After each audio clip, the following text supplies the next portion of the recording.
She, beautiful and driven single mom. Always knew where she wanted to go, what she wanted out of life.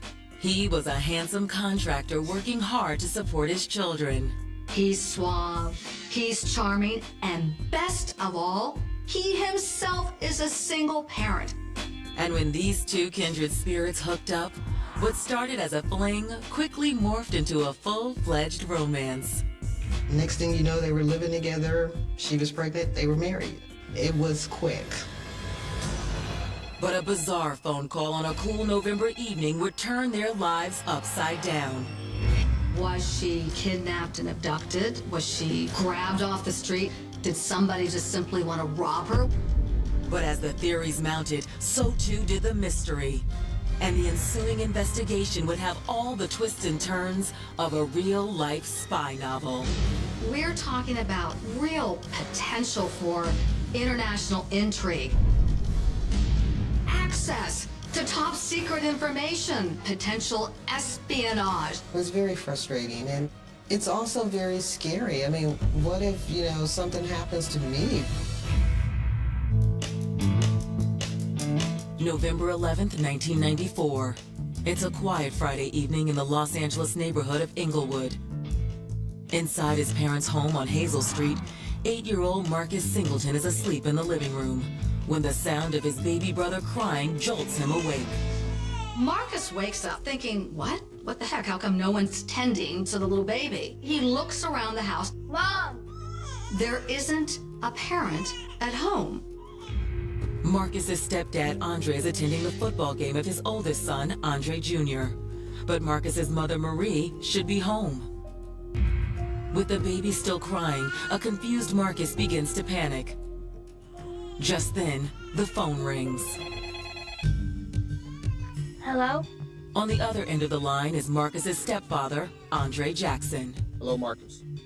Let me speak to your mother. No, she's not here. What do you mean she's not there? Where is she? Concerned for the safety of his wife and children, Andre races home. Stay in the car, Andre. He arrives to find Marie's car is missing from the driveway. Andre was worried. It's one thing for her to leave for a couple hours, but she left Marcus home with the baby. That doesn't make sense. There's something wrong here. Marie. Marie. With Marie nowhere to be found, Andre phones friends and relatives, but none of them have any idea where Marie might be. Now it's getting a little scary. Andre decides, well, you know what? Now it's time to make a 911 call. And he reports that his wife is, in fact, missing.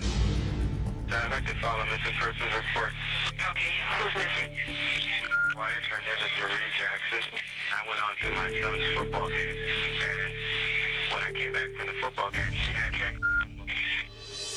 What started out as a typical day for the Jackson family has turned into a nightmare. But as police converge on the residence, not even the most seasoned officer could imagine the journey they were about to embark on. One that would take them far beyond the cozy confines of this quiet Inglewood home. One beset on all sides by mystery, scandal, and rumors that someone in the Jackson family was in fact a spy. This could go way in that direction. Something involving international intrigue and potential espionage. It was a mystery. I was constantly calling the detective, finding out what's going on. When is this going to come to an end? Marie Singleton grew up in Philadelphia surrounded by a strong, loving family. Both whip-smart and beautiful, Marie excelled in the classroom and easily made friends outside of it. She was very bubbly, very excited about things, very strong-willed, always knew where she wanted to go, what she wanted out of life. She was an extremely strong personality, a person that had great depth and insight. After graduating from college in 1983, Marie landed a position with a respected federal agency. Marie had a job with the Department of Defense, clerical job, staff job. She was incredibly intelligent. But Marie also had another, even more important job, that of being a mother to her young son, Marcus. Family was her main goal and ambition because she always felt that family should come first. She met someone and got involved and had a son named Marcus. Marcus's father did not continue on with their relationship, so her and Marcus, that was her life. She wanted so much for Marcus. She tried to give him the best of schools and best of everything. That was her heart. A very dedicated mom, a mom who seemed to have had somewhat of a dreaming desire to be the ideal mom in the ideal household with an ideal family. After landing a promotion, the Department of Defense reassigned Marie to a new job detail, and she and Marcus moved to Los Angeles. Life in LA was good, but Marie felt something was missing. She wanted that man, that person, that protector in her life. I mean, what woman don't? In 1993, Marie's wishes finally came true. While working on a government project, Marie met a contractor with an aircraft manufacturer named Andre Jackson. Andre was a former military man and a single parent like Marie. He was a nice guy. He was very handsome. They met at work. He asked her out on a date, and things kind of escalated from there. It was very hot, very heated. Not only did sparks fly between Andre and Marie, but Andre proved to be the ideal role model for her son, Marcus. How you doing? What do we got going on here? Homework. Andre really stepped in and took over as dad. Marcus will tell you, he played football with me, he took me to games, he was the dad I wanted. 2 times 1. 2. Oh, it's that easy, huh? Here is this great guy with 2 kids, and he's raising them, and here I have a son of my own who needs a father. It seemed like a perfect family for her. Confident they were soulmates, Marie and Andre wasted little time tying the knot. She pretty much went to Hawaii and got married and came back and told everybody that they were married. And Marie had even more good news. She said, Kelly, girl, I'm pregnant. And I'm like, really? And I was excited for her. She was excited. We were all pretty surprised, but she seemed to be so happy in her relationship. She welcomed another child, and I knew that they were going to be okay. She took on that role as a mom, as a dedicated wife, as someone who would put her all into that relationship to try to make it work to the best of her ability. In March of 1994, Marie and Andre welcomed a beautiful baby boy into the world. They named him Marquise. With good jobs and 4 adoring children, Marie and Andre moved into a spacious new home in Inglewood. For the Jacksons, life in sunny LA couldn't have been more picture perfect. They worked hard and they loved hard. It was a perfect relationship. You could see the love pouring out of their pores. But just 8 months later, a dark cloud descended on the Jacksons' shiny, happy life. When I got home, my wife's car wasn't in the garage. It starts when Marie unexpectedly goes missing on the evening of November 11th. She wouldn't leave home and leave those babies. That was a red flag for me. At that point, I knew something was wrong. And as the hours tick by, the search for Marie will intensify, setting in motion a chain of events that would grow more convoluted and more heartbreaking by the minute. In 1994, Andre Jackson and his beautiful wife Marie were living the good life in LA. Marie was pulling in a steady paycheck with the Department of Defense, and Andre was making big bucks as a defense contractor. With a new home and a new baby, the newlyweds' future seemed bright. They were one great big happy family, and she was happy with all of that. But just 8 months after the birth of their son, the Jacksons' picture-perfect life begins to unravel. Marie. Andre has returned home to find Marie missing, and neither friends nor family have a clue what's happened. No one had heard from her, and it was just heartbreaking. I just knew at that point that this was not a good outcome. Andre contacts the Inglewood Police Department and files a missing persons report. Officers arrive and take charge of the investigation. Their first move is to determine Marie's last known whereabouts. Andre tells detectives he last spoke to Marie shortly before he left to attend his son Andre Jr.'s football game. She was off from work. It was a holiday. She had went out shopping, just her and some friends. After Andre Jr.'s football game was over, Andre called home to check on Marie and the baby. But when 8-year-old Marcus answered and explained that Marie wasn't there, Andre raced home in a panic. When they came home, Marie's car was missing and she was missing, and Marcus, the 8-year-old, was home alone with the baby. Has she done anything like this before? No, never. She's a good mom. No, she'd never just run off and leave her kids. Andre seemed upset. He was emotional. Please, just help me find her.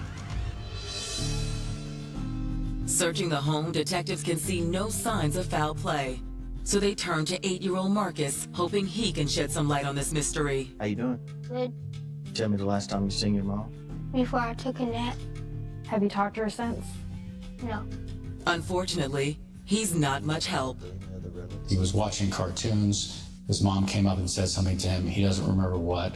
And then she left, and he never saw her again. Do you remember what she was wearing? No. With no eyewitnesses and no signs of foul play, what happened to Marie is anybody's guess.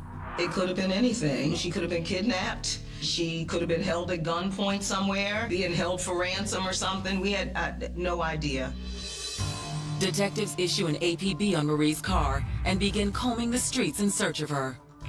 The Jacksons' friends and family join in the effort. Every single girlfriend is calling, looking, searching. They are canvassing the community. They got together and made a missing person flyer so that anybody that could have seen it could have, got in touch with the police. We plastered them all over Inglewood. Wherever you turned around, you seen a poster of Marie on buildings, on store windows. But after 5 gut-wrenching days, there's still no sign of Marie. That's when Andre decides to expand the search to a nearby state beach. Andre suggests that they post these flyers at an area of Los Angeles called Dockweiler Beach. So he essentially goes 1.5 miles away to the gate to Dockweiler Beach. Andre's decision to canvass the beach proves to be a stroke of genius. Andre gives a flyer to a young man who's out walking the beach. If you recognize her and see her, would you let the cops know? Yeah, man. And lo and behold, when that young man leaves the beach, he sees a car matching the description that's on the missing flyer. He looked on the flyer and saw the vehicle's license plate right in front of him. So that jogger called the police and said that the husband just gave me the flyer and the car is right here. Detectives hope that the car will hold some clue about Marie's disappearance. But when they pop open the trunk, they make a startling discovery. One that changes the entire course of the investigation. It's kind of like these things only happen on television. Marie and Andre Jackson were living a dream life together. They were madly in love with each other. But the couple's world is turned upside down when Marie vanishes into thin air. I was really concerned, like, where is Marie and what happened? As detectives search for answers, Andre does his best to be strong for his family. The kids were very upset, and I think him as a father put on a good front so that he can try to keep his family calm. My wife is missing. Andre also does everything he can to help police locate Marie. And while passing out missing persons flyers at a nearby beach, he catches the first big break in the case. A young man sees a car matching the description that's on the missing flyer. It's Marie's car, the license plate matches, so he contacts the police immediately. The late model Saab, which appears to belong to Marie Jackson, is now taken to the local tow yard. And of course, it becomes the subject of in-depth investigation. At first glance, Marie's vehicle seems empty. But when police pry open the car's trunk, they make a gruesome discovery. Inside the trunk, a horrific sight.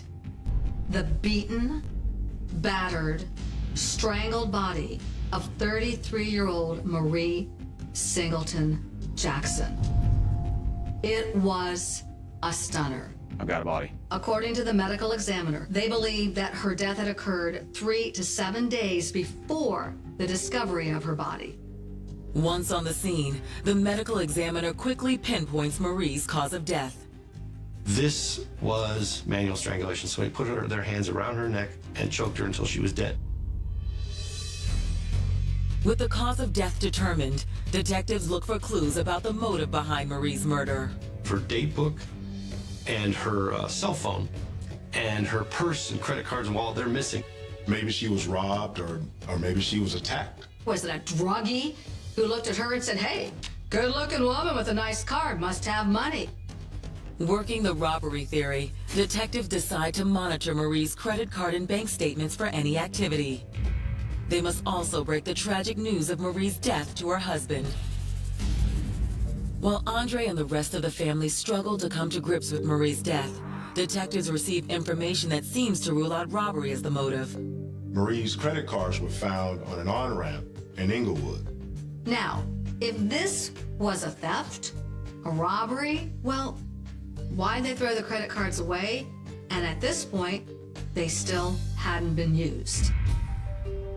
With the robbery theory seemingly a dead end, detectives take a closer look at Marie's cause of death. When you're doing an investigation and the victim has died from manual strangulation, it usually says that it was a crime of passion, that the suspect had a connection to the victim. And nobody had a closer connection to Marie than her new husband, Andre.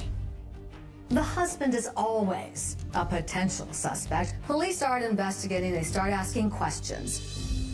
When detectives speak with Marie's closest associates, they learn that Andre has been demonstrating some bizarre behavior.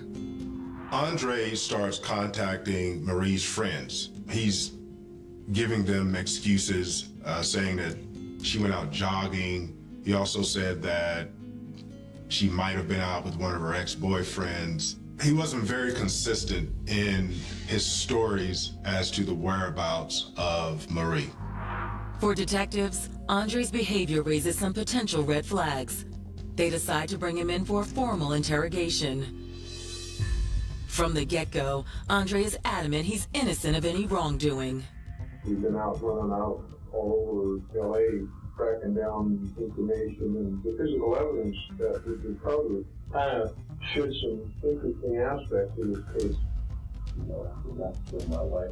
From the moment he starts interviewing Jackson, the detective is implicating him, is accusing him. I think he did, based on witnesses' statements. I think he did. And what I'm trying to find out is why. You are absolutely wrong. I did not kill my wife. In truth, detectives have zero evidence linking Andre to the crime. And despite his odd behavior, there's no denying that it was Andre's hard work that led to the discovery of Marie's car and her body. At this point, police believe there really isn't any definitive evidence linking Andre Jackson to the murder of his wife.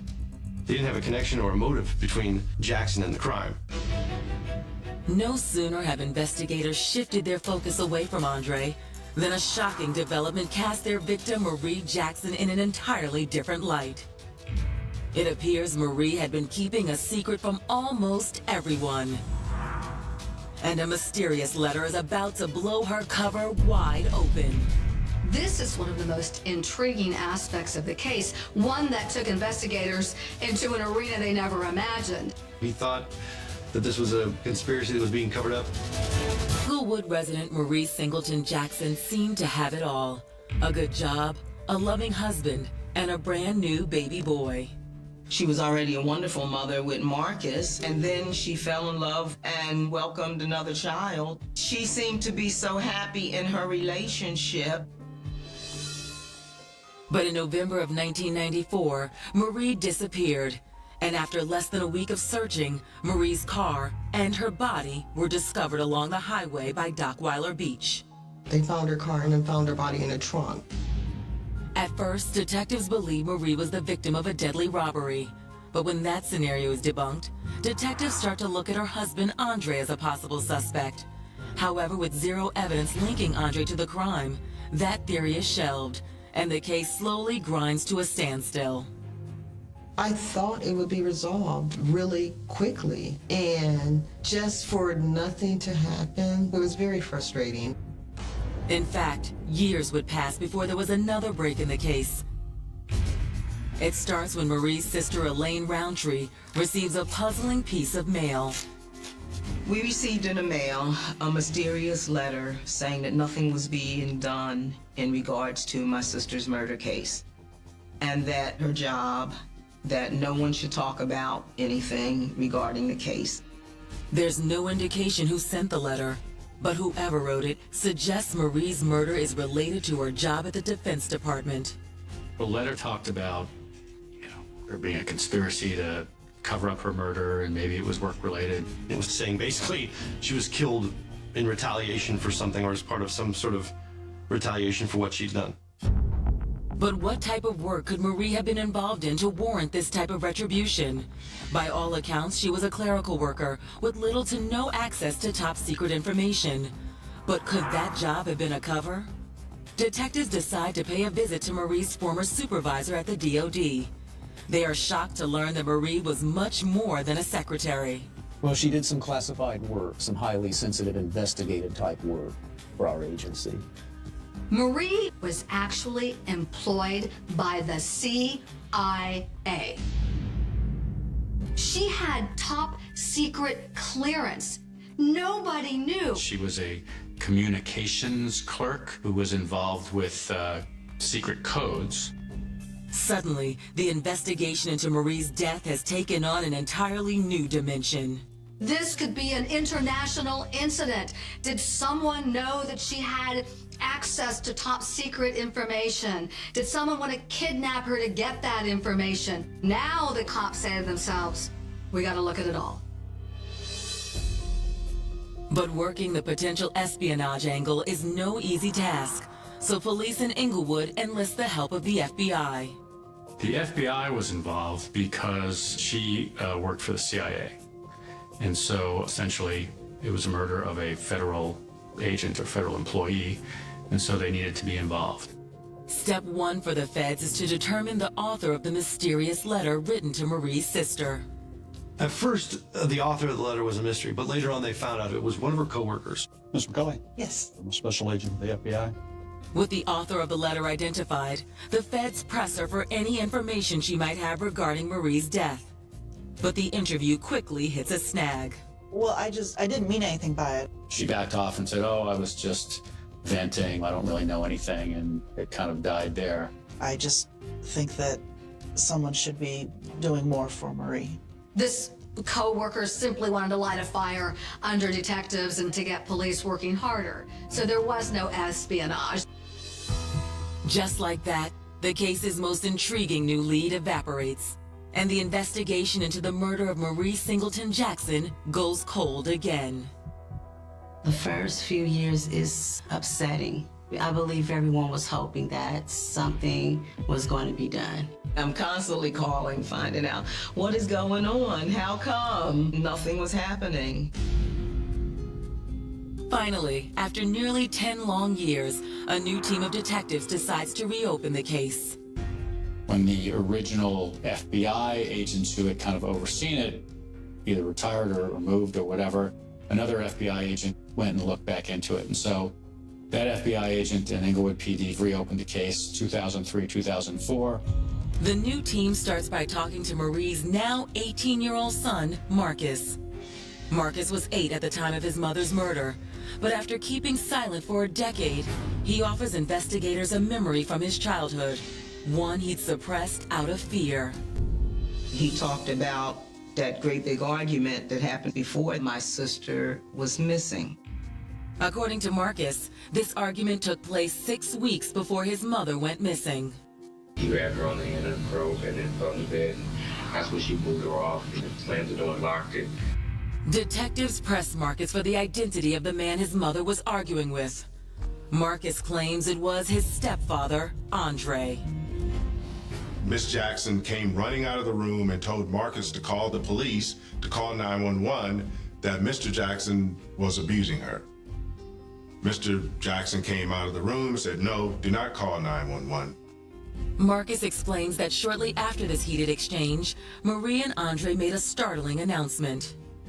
It was a family meeting that my sister had with all of the children as well as with Andre, saying that they were going to be getting separated and moving into some separate living arrangements.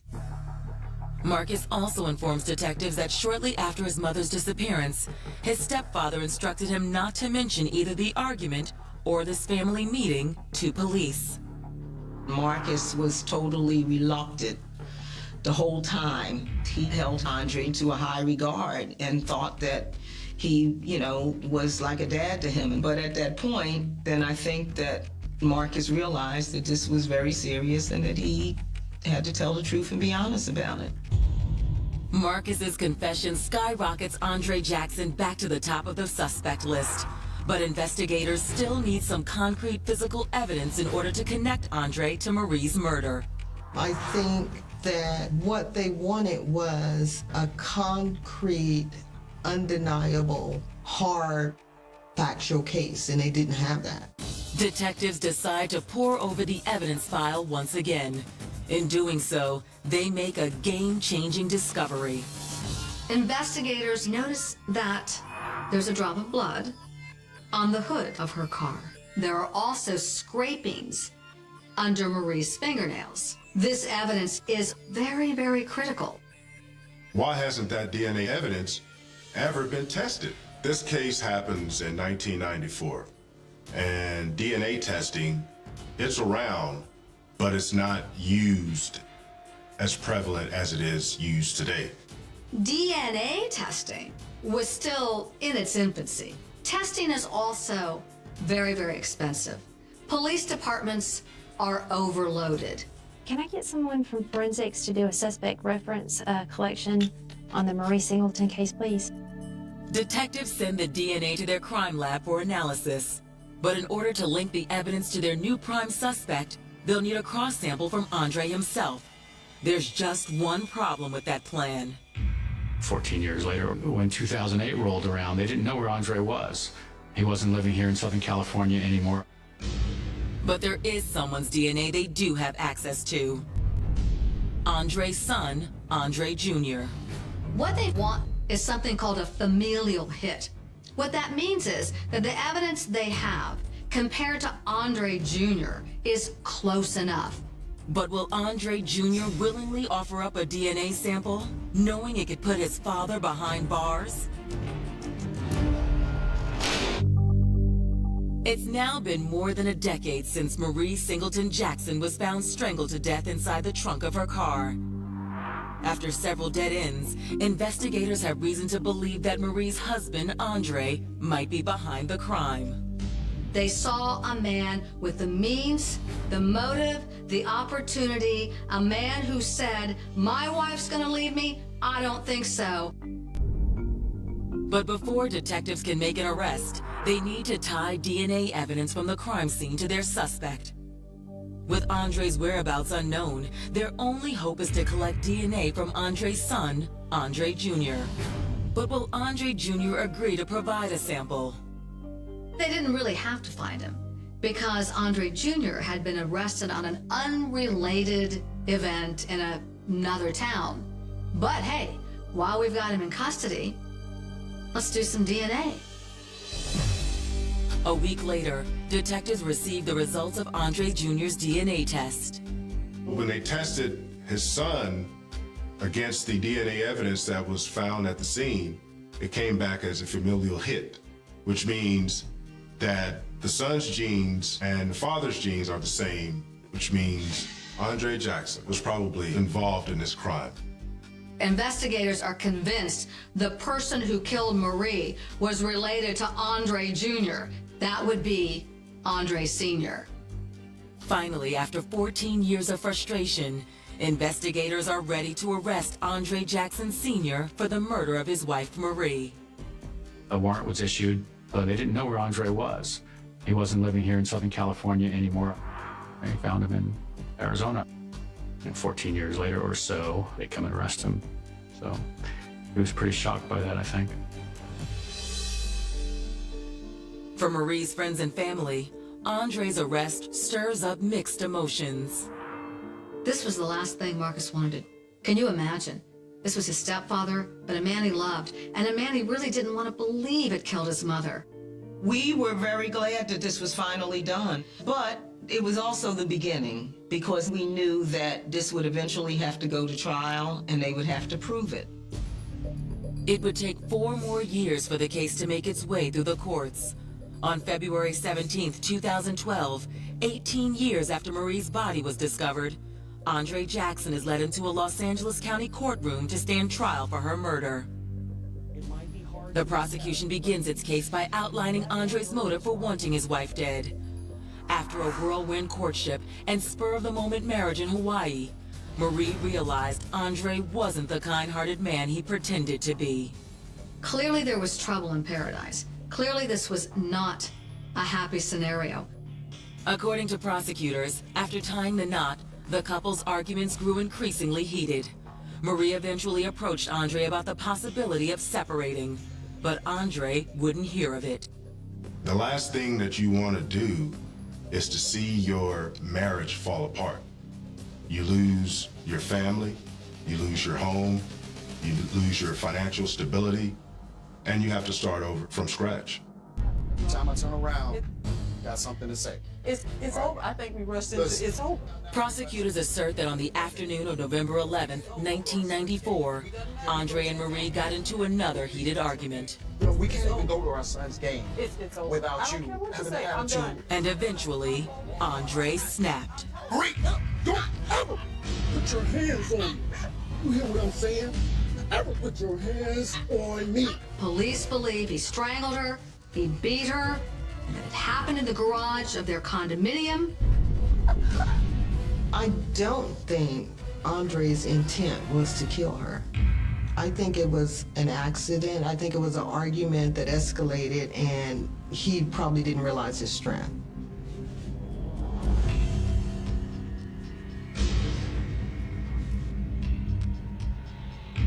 Prosecutors say that once Andre realized what he'd done, he moved Marie's body to the trunk of her car, then moved her car to Dockweiler Beach to make her death look like a robbery gone awry.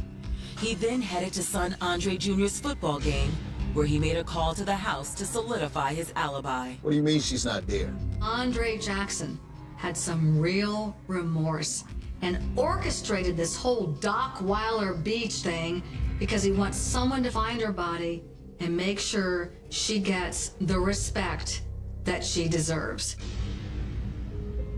To bolster their contention, prosecutors point to 2 key pieces of evidence: the inconsistent stories Andre told friends in the days after Marie's disappearance, and the DNA evidence recovered 14 years after her death. And all those little pieces put together make for a powerful scenario of guilt. But Andre's defense team argues the state's case is little more than smoke and mirrors. The prosecutor tried to argue this is a mountain of evidence, it's overwhelming. To me, it was a pile of garbage. They begin by attacking the DNA evidence. Fingernails were not broken, which if you're saying that this DNA that's underneath fingernails is the result of a clawing struggle, well, that's a problem. You do normally and typically see a spouse's DNA on a spouse's fingernails, so it was unconvincing circumstantial evidence. As for the blood found on the hood of Marie's car, the defense has an explanation for that as well. Maybe he was working, fixing the engine and, cut himself. The DNA doesn't give investigators and prosecutors a slam dunk case. There's no direct physical evidence linking Andre Jackson to the crime. We only have a series of speculations and assumptions that have been put onto the record and adopted as fact without any verification. But if Andre didn't murder Marie, then who did? According to the defense, the answer to that question is likely buried in some top-secret CIA file. The reality is that being in law enforcement, especially being in the CIA, that increases your risk exponentially. Maybe it was work-related and the CIA doesn't want people to know about it. Given Marie's access to highly classified CIA information, it's a compelling argument. But before the defense rests, they astound everyone in the courtroom by calling a surprise witness to the stand. Andre Jackson himself. It was a total shock that he took to stand on his behalf. They weren't expecting that. While Andre admits he and his wife had arguments in the past, he's adamant that on the day Marie disappeared, they never quarreled. Andre also denies he had anything to do with his wife's death. Did you kill your wife, Marie Jackson? No, I did not. Andre's testimony is riveting, and many in the courtroom feel it may be enough to sway the jury towards an acquittal. He did well. I thought he was convincing and honest. But before the jury decides Andre's fate, prosecutors will call one final witness to the stand. But will this surprise testimony help put Andre Jackson behind bars or set him free?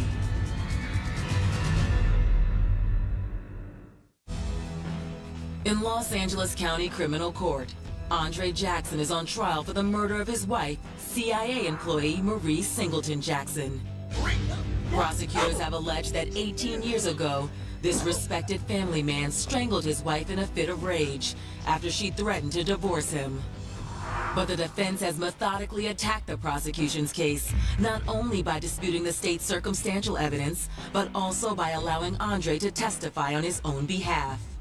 I thought the only way the jury could find out what kind of man he really was to hear him talk about the case. However, prosecutors have one more witness they want to call, Marie's son, Marcus Singleton. In a police interview conducted back in 2004, Marcus claimed he witnessed his stepfather violently attack his mother. 6 weeks later, his mother was murdered. Andre had physically chased my sister around the house, and Marcus saw Andre with his arms around my sister's neck. This story was so important because the prosecutor thought this proved that Andre Jackson had an inclination for violence. If he had attacked her before, which he did, he could do it again. But as Marcus's day in court approaches, it appears he has no desire to testify against the man he called Dad. Here's the man that taught him how to ride a bicycle, that took him swimming, and that was the only dad that he knew. Prosecutor John Lewin had sweaty hands the day Marcus was supposed to testify.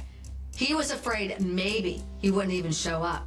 Marcus does indeed show up, and much to prosecutors' relief, agrees to testify against his stepfather.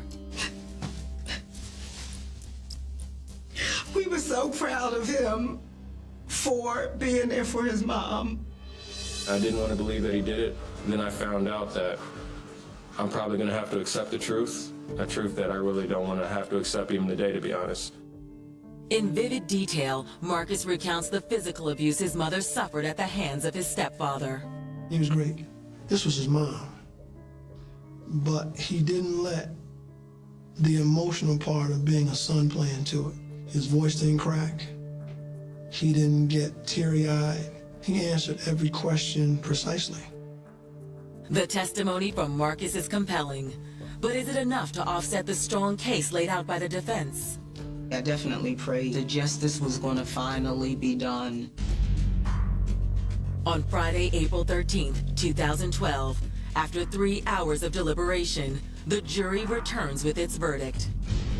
The jury convicted Mr. Jackson of murdering his wife and sentenced him 25 years to life. I was so happy. Tears came to my eyes. He had been free for 14 years, so it was time for him to go and serve. It was that time.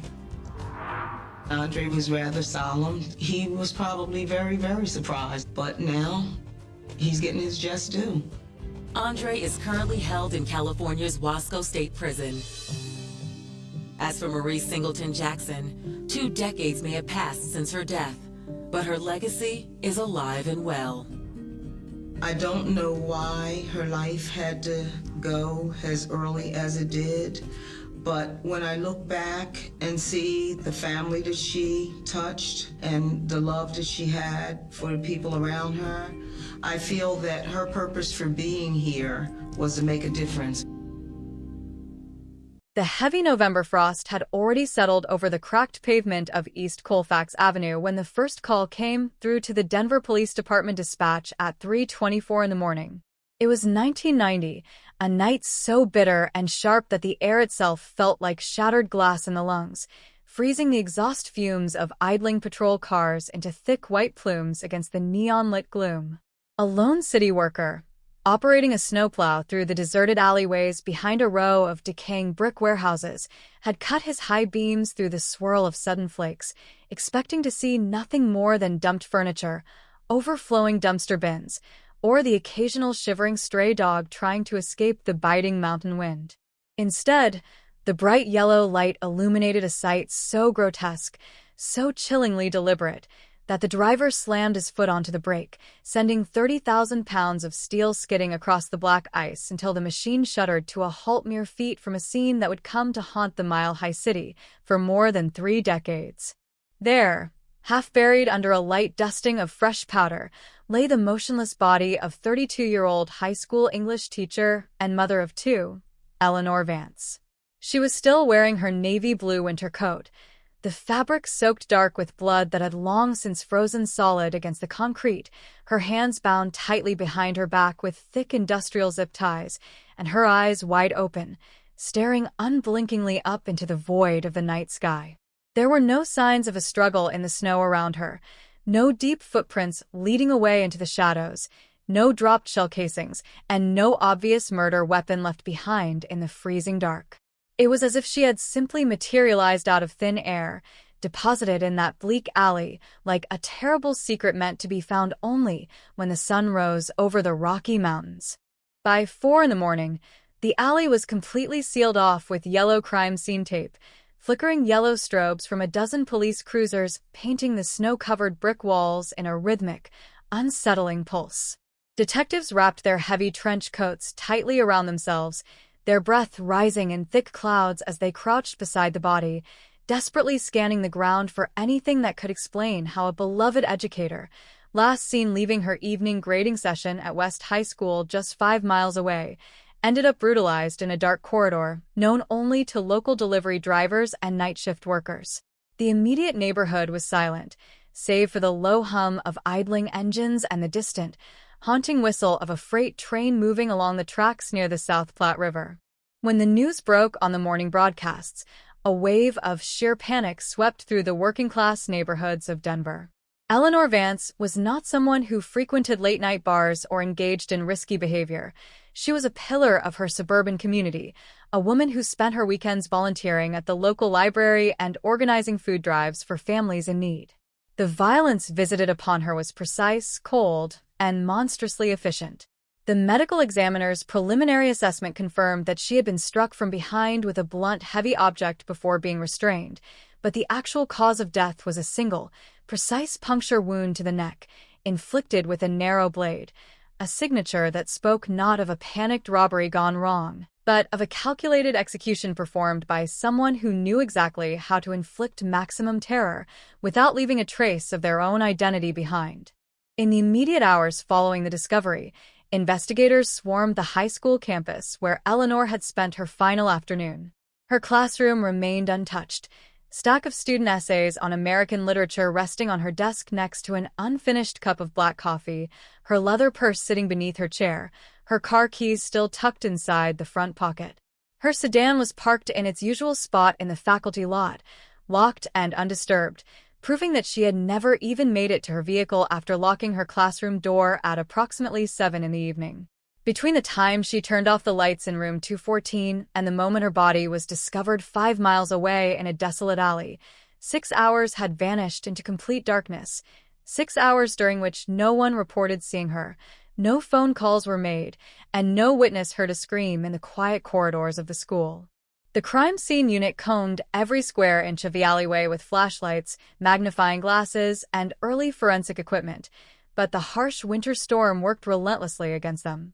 Blowing snow-covered microfibers, diluted potential blood droplets, and obscured tire tracks, leaving investigators with a frustratingly blank slate. The zip ties binding Eleanor's wrists were a mass-manufactured brand sold in thousands of hardware stores across the Midwest, offering 0 unique serial numbers or purchase records to track down the buyer.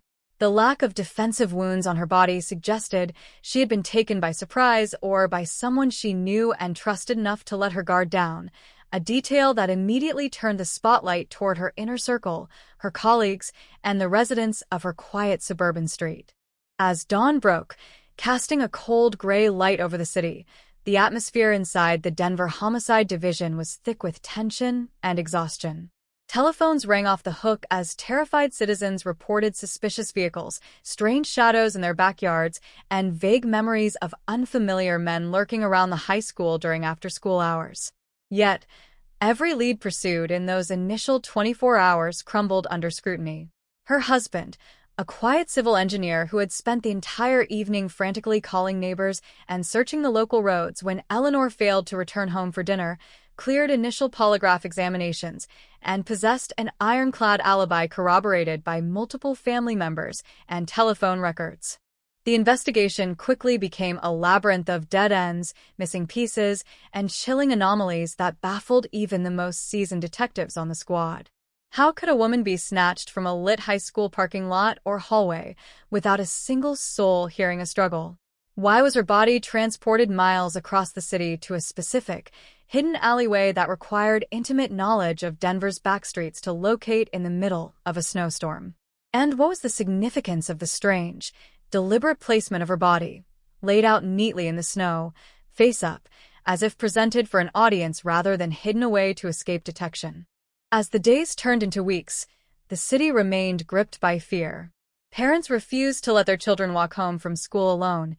Evening programs were canceled across the school district, and the local press ran daily headline updates demanding answers from a police department that was rapidly running out of options. The case of Eleanor Vance was turning cold before the snow from that fateful November night had even melted from the alleyways, leaving behind a dark cloud of suspicion that settled permanently over the community, transforming friendly neighborhoods into places of quiet mistrust where every neighbor stared at another, wondering if a killer walked among them in broad daylight. The initial search radius expanded from the alleyway to the surrounding industrial district, where detectives went door to door interviewing warehouse night watchmen, homeless individuals who took shelter in abandoned loading docks, and late-night gas station attendants along Colfax Avenue. Hundreds of hours of potential witness testimony were recorded on magnetic cassette tapes, filled with conflicting reports of dark sedans speeding through red lights, shadowed figures walking along railroad tracks, and distant sounds that might have been gunshots or backfiring engines. Yet, none of these reports yielded a tangible physical footprint or a suspect with a verifiable motive. Forensic technology in 1990, while advanced for its time, lacked the power of modern genetic analysis. Blood typing and basic fingerprinting were the primary tools available to the Denver Crime Lab, and both yielded frustratingly limited results. A single hair fiber found on Eleanor's coat was preserved in an airtight glass vial, but without a matching suspect profile in a centralized database, it remained nothing more than an isolated piece of biological evidence, a silent witness waiting for technology that was still decades away from existing. The zip ties were dusted for latent prints, but the textured plastic surface retained only smudged, unreadable marks left behind by gloved hands, proving that whoever committed this act operated with a meticulous, forethought-driven precision designed to defeat standard police procedure. The psychological toll on the community was profound and immediate. West High School transformed from a vibrant institution of learning into a fortress of anxiety and grief. Guidance counselors filled the halls, but their presence did little to soothe the growing paranoia among staff and students alike. If a teacher could be plucked from the building without a trace, no one felt safe. Rumors spread like wildfire through the student body, whispers of a serial offender stalking high school campuses across the state of Colorado, rumors of a disgruntled former student seeking revenge, or theories involving a clandestine personal life that Eleanor had kept hidden from everyone around her. Yet, extensive background checks into Eleanor's financial records, personal correspondence, and past employment history revealed nothing out of the ordinary. She was, by all accounts, an extraordinarily normal, dedicated, and loving person whose life contained no hidden debts, no secret rivalries, and no dark past. As winter turned into spring of 1991, the dedicated task force assigned to the Vance murder began to fracture under the weight of incoming cold cases and fresh homicides demanding immediate city resources. The primary case board, once covered in bright red strings connecting suspect names, timelines, and geographic maps, grew static. The daily press briefings that had once drawn dozens of camera crews from across the state dwindled to brief, weekly statements from a department spokesperson reiterating that the investigation remained open and active. But behind the closed doors of the precinct, the realization was setting in. Without a sudden breakthrough, a surprise witness, or a fatal mistake by the perpetrator, the murder of Eleanor Vance was slipping into the dark waters of unsolved cold cases, joining a growing archive of forgotten tragedies stored in cardboard banker boxes deep in the basement of the Hall of Justice.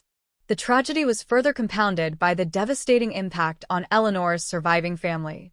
Her husband, unable to bear the constant sight of the quiet suburban home they had built together, sold the property at a loss and moved his 2 young children out of the state, desperate to escape the relentless media scrutiny and the suffocating atmosphere of unresolved grief. The house sat vacant for months, its front lawn overgrown, and its windows dark, a physical symbol of a violent rupture that had torn through the heart of the neighborhood and left an open wound that refused to heal. Every anniversary of her death brought a brief spike in media coverage, a brief re-examination of the file by a assigned detective, but the outcome remained unchanged. 0 suspects, 0 arrests, and an endless array of unanswered questions. What the police did not realize, what no one in Denver could have possibly predicted in 1990, was that the key to unlocking this horrific mystery would not come from a traditional police interrogation, a sudden deathbed confession, or a surprise match in a criminal fingerprint registry. It would take 32 years of silence, the emergence of advanced forensic genealogy, and the relentless, obsessive deep dive of an independent investigative podcast to finally tear down the wall of lies that had protected a monster living in plain sight. The truth, when it finally surfaced, would send shockwaves through the entire state of Colorado, proving that the most dangerous predators are not always strangers lurking in dark alleyways, but can sometimes be the very people tasked with protecting the innocent, standing right beside us in our moments of deepest tragedy. Part 2. The cold case file for Eleanor Vance spent the next 3 decades gathering dust on a high metal shelf in the cold storage archive of the Denver Police Department. To the public, it was a faded headline from an era of cassette tapes, analog landlines, and rotary phones. To the Homicide Division, it was a permanent scar, an ugly reminder of a winter night when a killer executed a woman in a frozen alley and dissolved into the fog without leaving a single actionable clue. The primary lead detective on the original investigation retired in 2004, leaving behind a thick binder of yellowed notepad sheets, typed witness statements, and grain-of-sand details that led nowhere. The case moved through the hands of 4 different cold case units over 20 years, each new detective opening the cardboard box with fresh enthusiasm, spending weeks cross-referencing names, re-interviewing retired teachers from West High School, and sending small swatches of evidence to state crime labs whenever new testing methodologies emerged. Yet, every attempt ended in the same maddening cul-de-sac. By the time 2 decades had passed, the physical evidence had been moved 3 times between storage facilities. The original zip ties used to bind Eleanor's hands had been sealed inside a clear plastic evidence bag, preserved alongside her navy blue coat and the single glass vial containing that mysterious strand of hair recovered from her collar. In the early 2000s, preliminary STR, short tandem repeat, DNA testing was performed on the hair, yielding a partial male DNA profile. However, when run through CODIS, the Federal Bureau of Investigation's national DNA database, it produced 0 matches. The killer had no prior felony record on file, no federal profile, and no recorded arrests that required biological indexing. The system returned a blank screen, effectively shutting down the only technological doorway available at the turn of the century. The murderer remained a ghost, protected by the limits of existing forensic science and the vast, unindexed sea of humanity. Then came the digital revolution and the rise of decentralized true crime journalism. In early 2022, an independent investigative podcast titled Unheard Cold Case Files, hosted by former investigative reporter Sarah Lynn and retired forensic analyst Marcus Thorne, selected the Eleanor Vance murder for its 5th season. Unlike traditional television networks bound by 30-minute runtime limits and sensationalized reenactments, Unheard specialized in deep dive, multi-part audio documentary series that re-examine forgotten crimes through exhaustive open-source intelligence, public records requests, and crowdsourced digital archiving. Lynn and Thorne did not just reread old news clippings. They obtained thousands of pages of redacted police records through Freedom of Information Act requests, digitized every recorded audio interview from 1990, and created an interactive, high-resolution digital timeline accessible to their millions of global listeners. The podcast turned its lens directly on the physical logistics of the crime, reanalyzing the timeline with clinical, mathematical precision. Sarah Lynn spent weeks mapping out the exact geographical route between West High School and the alleyway behind East Colfax Avenue where Eleanor's body was discovered. In 1990, investigators assumed the killer had forced Eleanor into a vehicle in the school parking lot, driven her directly to the alley, and executed her there. But Thorne, drawing on his decades of crime scene reconstruction experience, questioned this fundamental assumption during episode 3 of the series. Why would a killer transport a living, struggling victim 5 miles through traffic on a night when snowplows and patrol cars were actively clearing the main arteries of the city? The risk of detection at a traffic light or through a screaming passenger window was impossibly high for a perpetrator who had otherwise executed the crime with surgical cleanliness. Thorne posited a far more sinister theory that immediately sent shockwaves through the podcast's dedicated online community. Eleanor Vance was likely killed within minutes of leaving her classroom, not in her car and not in the alley, but within a secure, enclosed space near the school, possibly an unused maintenance room, an off-site administrative facility, or a private vehicle parked in a low-visibility area. Her body had then been held in a freezing environment for hours until the city fell silent in the dead of night, allowing the killer to move her corpse under the cover of the blinding snowstorm without risking a struggle.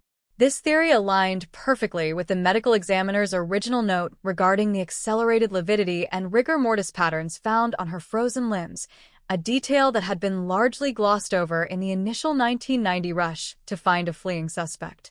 As Unheard released episode after episode throughout late 2022, the series exploded in popularity, climbing to the top of international streaming charts and attracting over 4 million weekly listeners. The sheer volume of public interest forced the Denver Police Department to officially assign a dedicated cold case detective, Detective Richard Hayes, to serve as a liaison and reopen the physical evidence vaults. Hayes, a modern investigator trained in advanced forensic technology, recognized that the landscape of criminal investigation had shifted dramatically since the 1990s. The key was no longer just searching government databases like CODIS. The key lay in the rapidly expanding field of investigative genetic genealogy, the exact science that had recently brought down high-profile serial killers across North America after decades of impunity. In early 2023, under pressure from the growing public campaign driven by the podcast, Detective Hayes secured permission to send the microscopic biological material extracted from the root of the hair fiber, along with minute trace DNA scraped from the inside rim of the industrial zip ties, to a private, specialized forensic genomics laboratory in Texas. The laboratory utilized whole genome sequencing to build a comprehensive, multi-million marker SNP, single nucleotide polymorphism, profile. This profile did not rely on standard law enforcement databases. Instead, forensic genealogists uploaded the raw genetic data to public, opt-in genealogy databases like GEDmatch and Family Tree DNA, mapping out thousands of distant family trees, second cousins, third cousins, and great-grandparents who shared tiny segments of matching DNA with the unknown Denver killer. For 6 grueling months, while the podcast aired updates to an increasingly anxious audience, a team of expert genetic genealogists worked backward through time. They built massive, intricate family trees containing over 3,000 individuals spanning 4 generations across the American Midwest.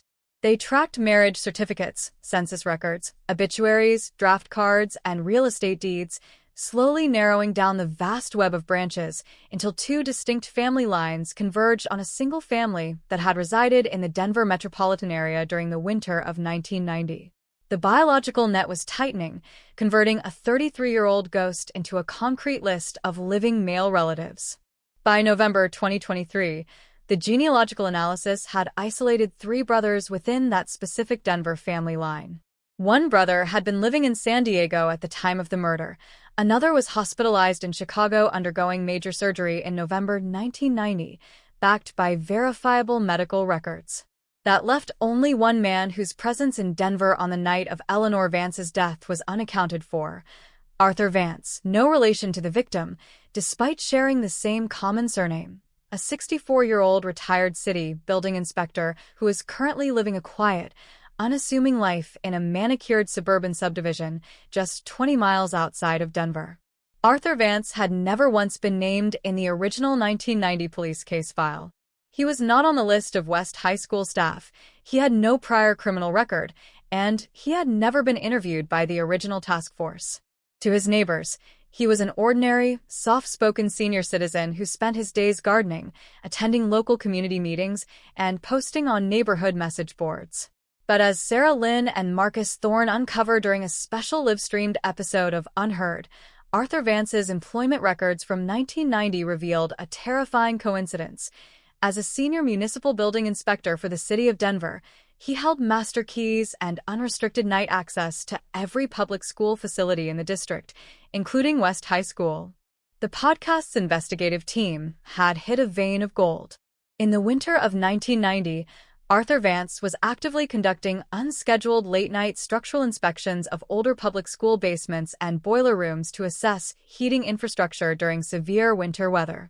He was a man who moved through the city's institutional buildings like a ghost, possessing total authority, keys to every locked door, and intimate knowledge of subterranean access tunnels, delivery loading bays, and blind spots in basic security setups. He was a man who could walk into a school long after hours, confront a lonely teacher grading papers, and command absolute obedience under the guise of an official municipal check. When the podcast revealed Arthur Vance's historic municipal access in late 2023, the public outcry reached a boiling point.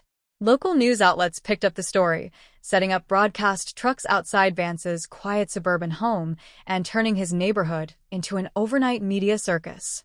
Yet, the police could not make an arrest based solely on genealogical probability and circumstantial employment records. They needed direct, undeniable physical evidence that would withstand the rigorous standards of a capital murder trial. Detective Hayes and his team placed Arthur Vance under 24-hour covert surveillance, waiting for a single moment of carelessness from a man who had successfully kept a horrific secret for over 3 decades. For 2 weeks, undercover officers shadowed Vance as he went about his routine, buying groceries, visiting the local hardware store, and driving his silver sedan along the quiet streets of his suburb. The breakthrough came on a rainy Tuesday afternoon in December 2023. Vance stopped at a fast food drive-thru, purchased a coffee and a meal, and pulled into a parking spot at a nearby public park to eat alone in his vehicle. Through powerful telephoto lenses, surveillance officers watched as he finished his drink, wiped his mouth with a paper napkin, and threw the plastic cup and napkin into an open trash receptacle near the park entrance before driving away. Within 30 seconds of Vance's car leaving the parking lot, undercover detectives secured the perimeter, retrieved the discarded coffee cup and napkin from the trash receptacle, and sealed them inside biohazard containment bags. The items were rushed under police escort directly to the State Crime Laboratory for emergency comparative DNA analysis. The entire department held its breath. For 33 years, the killer of Eleanor Vance had walked free, leaving an entire city trapped in a legacy of fear and unresolved grief. Now, the answer was locked inside an automated laboratory machine, cycling through microscopic strands of genetic code to deliver a final, unappealable verdict. 18 hours later, at 4:15 in the morning on December 14, 2023, the automated analysis reached completion. The DNA profile extracted from Arthur Vance's discarded coffee cup matched the male DNA profile recovered from the hair root on Eleanor Vance's coat, and the trace biological material on the zip ties with a probability ratio of 1 in 100 trillion. There was no longer any doubt, no longer any alternative explanation, and no longer any place left to hide.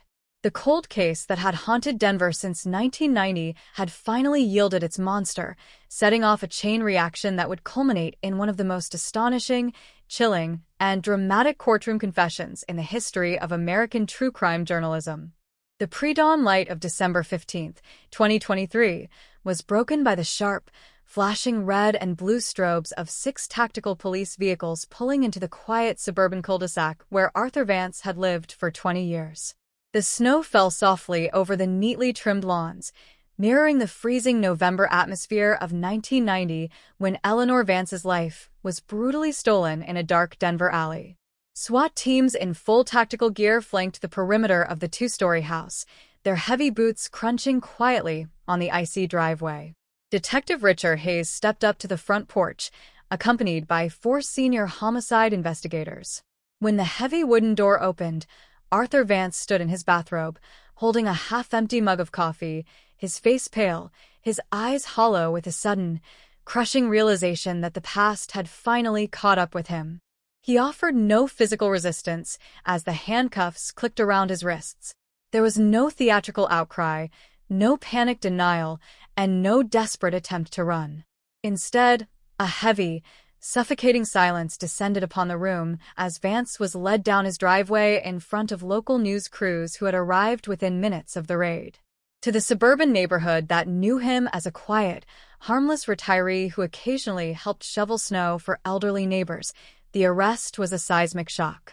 But inside the interrogation room at Denver Police Headquarters, the atmosphere was far different. It was an arena where 33 years of carefully constructed deception were about to be systematically dismantled piece by piece. The interrogation began at 8:30 in the morning. Detective Hayes sat across from Vance at a metal table, laying out a thick folder containing 3 decades of police reports, high-resolution crime scene photographs, genetic genealogy trees, and the definitive forensic match report from the State Crime Laboratory. For the first 2 hours, Vance sat entirely motionless, his hands folded in his lap, staring blankly at the wall behind the detective while his court-appointed defense attorney repeatedly advised him to remain silent. But Hayes was not relying solely on traditional police questioning techniques. He knew that the key to breaking Vance's silence lay in the very medium that had exposed him to the world, the relentless, detailed storytelling of the Unheard podcast. Hayes pulled out an audio recorder, placed it in the center of the table, and pressed play on a specific segment from Episode 5 of Unheard, where host Sarah Lynn broke down the precise, agonizing details of Eleanor's final hours. The room echoed with Lynn's voice detailing how Eleanor had been trapped in the cold darkness, how her family had suffered through 33 years of unyielding silence, and how her killer had lived comfortably while a grieving husband and 2 children were forced to flee their home state under a cloud of broken dreams. As the audio played, Vance's posture began to crack. His breathing grew shallow, his knuckles turned white as he clenched his fists, and tears began to pool in the corners of his aged, weathered eyes. The psychological dam broke when Hayes quietly leaned forward, looked Vance directly in the eyes, and asked a single, devastating question. "Arthur, how did it feel to listen to millions of people talk about what you did, knowing every single week that the net was getting tighter around your neck?" Vance buried his face in his hands, his body shaking with suppressed sobs. The silence that had lasted since November 1990 collapsed into a low, broken whisper. Over the course of the next 6 hours, in a chilling, detailed, and utterly shocking recorded confession, Arthur Vance laid bare the terrible truth of what really happened on that freezing night 33 years prior. He admitted that his role as a municipal building inspector gave him an intoxicating feeling of authority over public buildings across Denver. On the night of November 12, 1990, he had entered West High School under the pretense of checking the subterranean heating pipes in the basement. As he walked the deserted hallways long after classes had ended, he saw Eleanor Vance alone in room 214, grading papers by the soft light of a desk lamp. He had watched her from the shadows of the hallway for nearly an hour, nursing a dark, obsessive urge that had been festering inside him for months. When Eleanor finally packed her bag and stepped out into the hallway to lock her door, Vance confronted her, flashing an official municipal identification badge and claiming there was an urgent gas leak in the basement that required her immediate evacuation through a rear exit. Trusting his uniform and official demeanor, Eleanor followed him down into the sprawling, unlit network of maintenance corridors beneath the school. It was there, away from any potential witnesses, that the trap sprung. Vance struck her from behind, rendering her semi-conscious, bound her wrists with industrial zip ties he carried in his inspection kit, and held her captive in a locked boiler room for 4 agonizing hours while he deliberated on how to dispose of her. He admitted to the medical examiner's exact findings.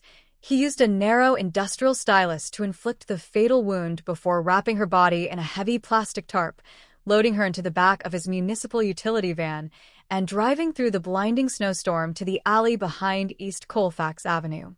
He chose that specific location because he knew the snowplow routes intimately through his city employment, ensuring her body would be found quickly enough to create maximum terror across the city, yet leaving no trace back to the school basement.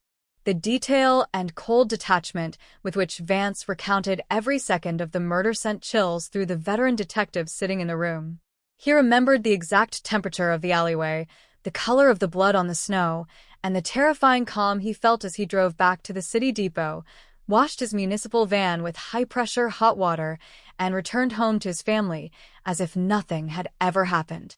For 33 years, he had monitored every news report, followed every change in police leadership, and carefully tracked the evolution of forensic technology, convincing himself that he had committed the perfect crime, until the Unheard podcast began peeling back the layers of his carefully constructed life, forcing him to live in constant, suffocating fear during the final months of his freedom. When news of the confession broke on evening broadcasts across Colorado and the entire United States, the reaction was immediate and explosive. The headlines flashed across television screens, digital news feeds, and social media platforms. Denver 1990 cold case solved. Podcast investigation forces, shock confession.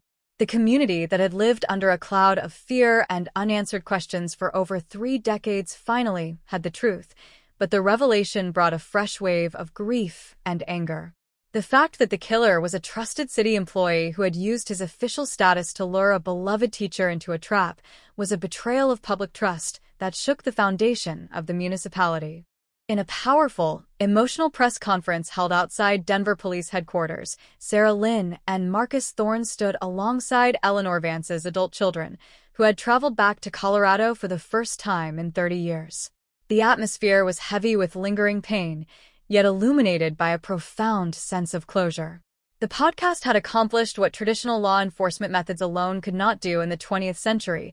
It had bridged the gap between historical case files and modern genomic science, utilizing the collective focus of millions of listeners to demand justice for a woman whose voice had been silenced in the snow of 1990.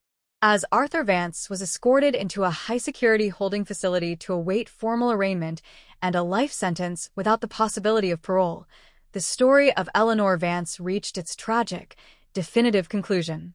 The dark alley on East Colfax Avenue, once a symbol of unresolved horror and enduring pain, became the site of a spontaneous public memorial, covered in candles, flowers, and handwritten notes from former students who had never forgotten her impact. The 33-year nightmare that had paralyzed a city was finally over, leaving behind a stark, haunting reminder that time does not erase the truth, and that no matter how deep a secret is buried beneath the frost of history, justice has a way of cutting through the darkest nights. The official indictment of Arthur Vance sent shockwaves far beyond the courtroom walls of the Denver District Court, triggering a massive institutional re-examination of municipal security records, unsolved regional cold cases, and the legacy of city oversight from the late 20th century. As word spread that a municipal inspector had weaponized his security clearances to commit a monstrous crime, the Denver Police Department's cold case unit was inundated with hundreds of calls from across the country. Law enforcement agencies from Wyoming, New Mexico, Utah, and Nebraska reached out to Detective Richard Hayes, requesting access to Vance's complete employment records, travel logs, and municipal inspection routes between 1980 and 2010. The sudden, terrifying question looming over investigators was no longer just about Eleanor Vance. It was whether Arthur Vance was a one-time offender driven by a dark, sudden impulse, or a methodical, long-term serial predator who had used his official city credentials to operate across the Rocky Mountain region for decades undetected. Inside the district attorney's office, a specialized prosecution team led by Chief Deputy District Attorney Legal Counsel Elena Rostova began preparing for the trial of the century. Rostova knew that despite Vance's detailed videotaped confession, defense attorneys would attempt to challenge the admissibility of the recorded statement, claiming psychological coercion driven by intense media scrutiny and the overwhelming pressure generated by the Unheard podcast. The defense team, hired by Vance's family before the full extent of his confession was made public, immediately filed preliminary motions to suppress both the discarded coffee cup DNA evidence and the audio recordings of the police interrogation. They argued that the covert collection of Vance's trash constituted an illegal search under the Fourth Amendment and that the high-profile podcast had effectively created a public lynching atmosphere that compromised his right to a fair trial. To fortify their case against any potential legal loopholes, Detective Hayes and Sarah Lynn, who continued to collaborate through official legal channels while maintaining editorial independence, began digging even deeper into Vance's historical footprint. Lynn devoted an entire follow-up subseries of Unheard to untangling Vance's daily life during the autumn of 1990.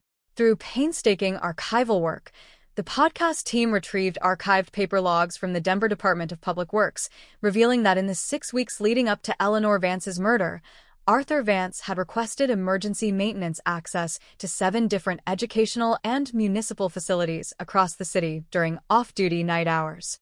In almost every instance, his official reason was vague, noted simply as unscheduled heating valve assessments or structural integrity checks following early frost. This revelation opened up an entirely new, terrifying layer of the narrative. It became painfully obvious that Vance had spent months hunting for an ideal target, wandering through quiet, dimly lit public corridors late at night under the cover of his official duty belt and municipal badge.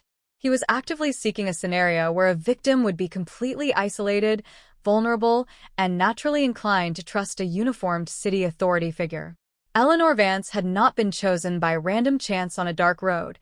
She had been observed, studied, and selected because her dedication to her teaching kept her in room 214 long after the rest of the school staff had turned off their lights and gone home to their families.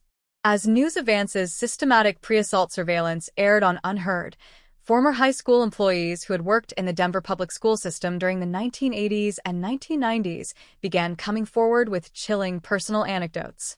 Retired teachers, former night custodians, and administrative staff contacted the podcast tip line, recalling unsettling encounters with a soft-spoken building inspector who would suddenly appear in empty hallways late in the evening, key ring rattling at his belt, asking polite yet odd questions about who was staying late and which exits remained unlocked after 6 in the evening. One retired librarian from a neighboring high school recalled an incident in October 1990, just 3 weeks before Eleanor's murder, where Vance had entered her office after hours, claiming he needed to check the radiator behind her desk. She described how he had stood in the doorway for nearly 20 minutes, blocking her exit while making quiet, uncomfortable conversation, only leaving when a custodian walked into the hall with a floor buffer. These horrifying testimonies, broadcast to millions of listeners, painted a picture of a predatory ghost who had haunted the public institutions of Denver for years, hiding behind a mask of bureaucratic mundane authority. The psychological weight on the community mounted once again. For decades, residents had blamed inadequate street lighting, gang violence, or random transient crime for the dark atmosphere that settled over the city after Eleanor's death.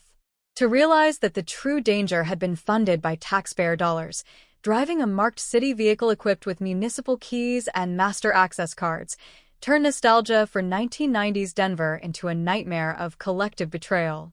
Meanwhile, behind the concrete walls of the Denver County Jail, Arthur Vance was placed under 24-hour suicide watch.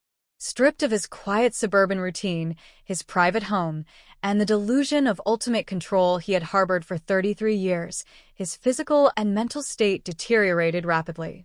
Prison medical staff reported that Vance spoke very little to guards, spending his days staring at the bare walls of his cell, occasionally writing long, fragmented letters to his estranged family, letters that were impounded by prosecutors as potential evidence. In these letters, passages revealed a chilling lack of genuine remorse. Vance spoke of Eleanor Vance not as a human being with a family and a future, but as a tragic necessity, an obsession that had consumed his mind until he fulfilled his dark compulsion in the freezing basement of West High School. The prosecution team recognized that Vance's psychological profile was critical to ensuring he remained behind bars for the rest of his life, regardless of any technical challenges his defense team might raise regarding the confession. Prosecutors retained Dr. Eris Thorne, a renowned forensic psychiatrist specializing in delayed apprehension serial offenders, to conduct a comprehensive psychological evaluation. Over the course of 3 weeks, Dr. Thorne spent dozens of hours interviewing Vance in a secure room at the facility. What emerged from those sessions was a masterclass in the psychology of hidden killers. Vance possessed an extraordinary ability to compartmentalize his life, maintaining a pristine, completely unremarkable public persona while harboring intense, sadistic control fantasies that he meticulously insulated from his wife, children, and friends. Dr. Thorne's evaluation concluded that Vance's ability to remain undetected for 33 years was not merely a result of luck or forensic limitations of the 1990s, but a direct consequence of his extreme patience and calculated discipline. After murdering Eleanor and dumping her body in the Colfax Avenue alley, Vance had forced himself into a state of total behavioral dormancy. He did not boast, he did not keep trophy items in places where his family could find them, and he never attempted a similar crime in the immediate Denver area again. He understood that the primary reason serial predators get caught is repetition and escalating risk. By going completely dormant and burying his dark urges under decades of mundane lawn care, community meetings, and domestic routines, he effectively erased himself from law enforcement's radar. Yet, as Dr. Thorne noted in his report, Vance's psychological armor had one fatal flaw: his arrogance regarding his own intelligence. When the Unheard podcast began investigating the case in 2022, Vance did not panic or attempt to flee the state. Instead, he became an avid, covert listener of the show. Every week, he would sit in his living room with headphones on, listening to Sarah Lynn and Marcus Thorne analyze the crime scene photos, debate the timeline, and interview original witnesses. The podcast satisfied his narcissistic desire to see his handiwork remembered and discussed on a national stage, even as it quietly constructed the digital network of genetic genealogy that would ultimately seal his fate. He had listened to the very episodes that laid out the trap for him, completely blind to the fact that modern science was quietly closing the distance between his suburban armchair and a prison cell. By March 2024, as pretrial hearings commenced in Denver District Court, the defense team launched their predicted assault on the prosecution's evidence. In a packed courtroom filled with journalists, true crime creators, and relatives of Eleanor Vance, defense attorneys argued fiercely that the covert collection of Vance's DNA from the fast food coffee cup constituted a violation of his constitutional rights. They claimed the police had targeted Vance without sufficient probable cause, relying on what they characterized as pseudoscientific genealogical guesswork, cooked up by a sensationalist podcast seeking internet downloads. They demanded that the DNA match be thrown out and that Vance be released on bail pending further review. Prosecutor Elena Rostova stood up to deliver a sharp, commanding response that would define the legal precedent for cold case prosecutions in the state of Colorado. Holding up the original 1990 evidence bag containing the frozen hair recovered from Eleanor's Navy coat, alongside the modern digital DNA mapping reports, Rostova addressed the judge directly. She argued that abandonment of physical waste in a public trash receptacle waives any expectation of privacy under established federal law, and that genetic genealogy is not a wild guess, but the highest evolution of mathematical and biological truth available to human justice. She emphasized that technology had finally caught up to a monster who had cheated accountability for more than a generation, and that to discard such evidence would be a slap in the face to every victim of unsolved violence resting in cold storage archives across the country. The judge ruled decisively in favor of the prosecution. The DNA evidence was declared fully admissible, the confession stood, and bail was denied. The courtroom erupted into subdued gasps and emotional tears from Eleanor Vance's family, who sat in the front row holding hands.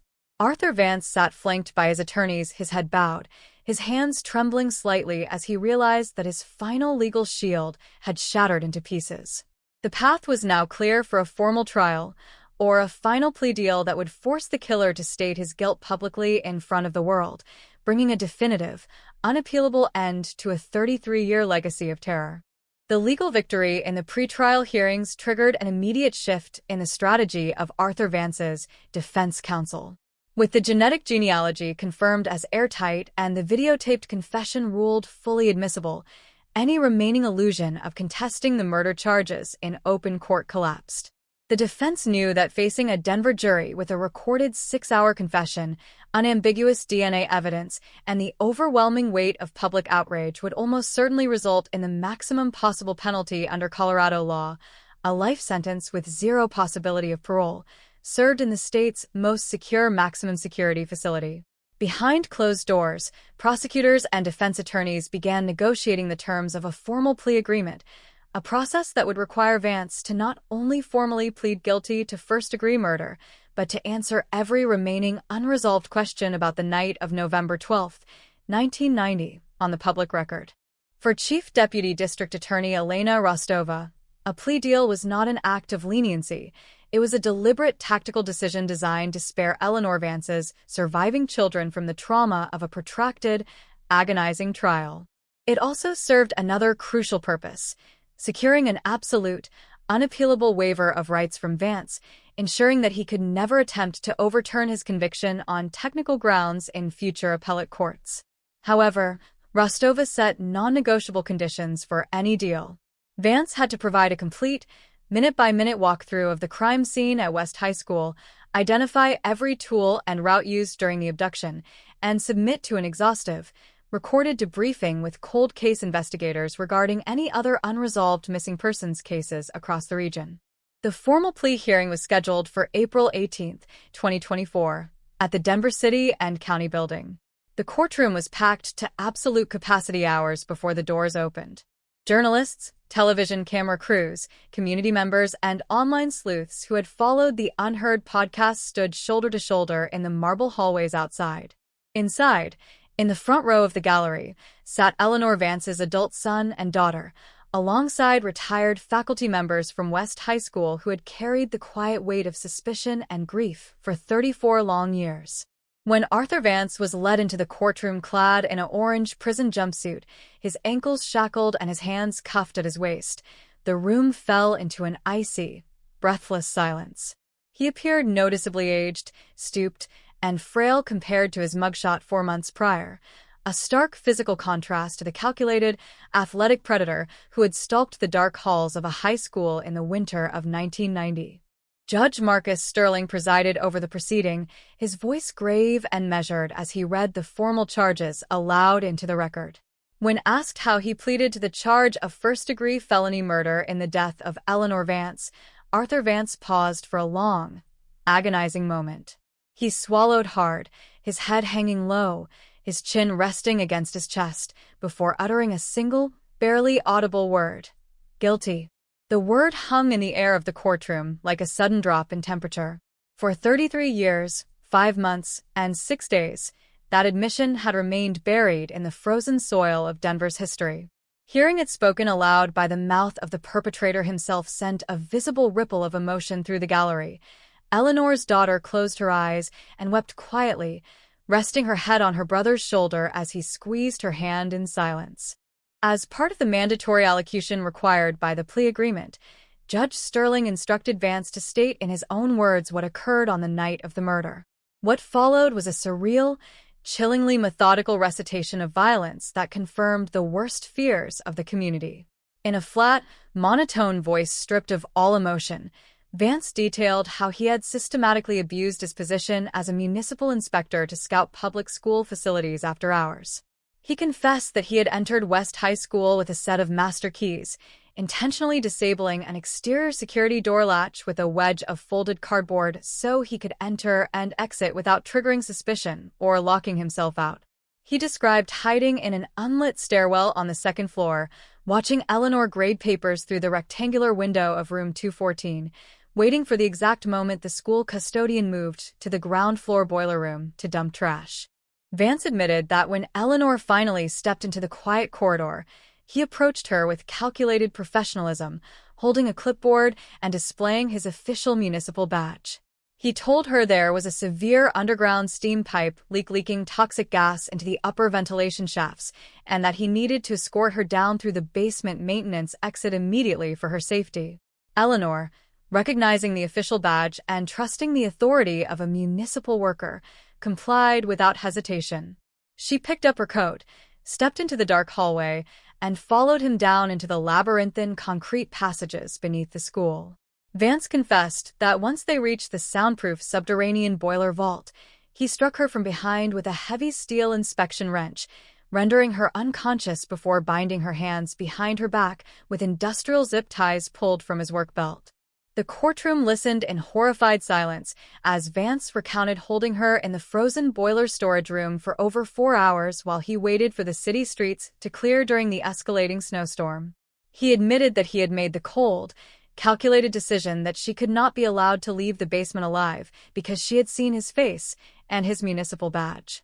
Shortly before 2 a.m, while the snow fell furiously outside, he carried out her execution with surgical precision using a narrow industrial punch tool from his municipal utility kit, ensuring no bullet shell casings or bullet fragments could ever be traced back to a firearm.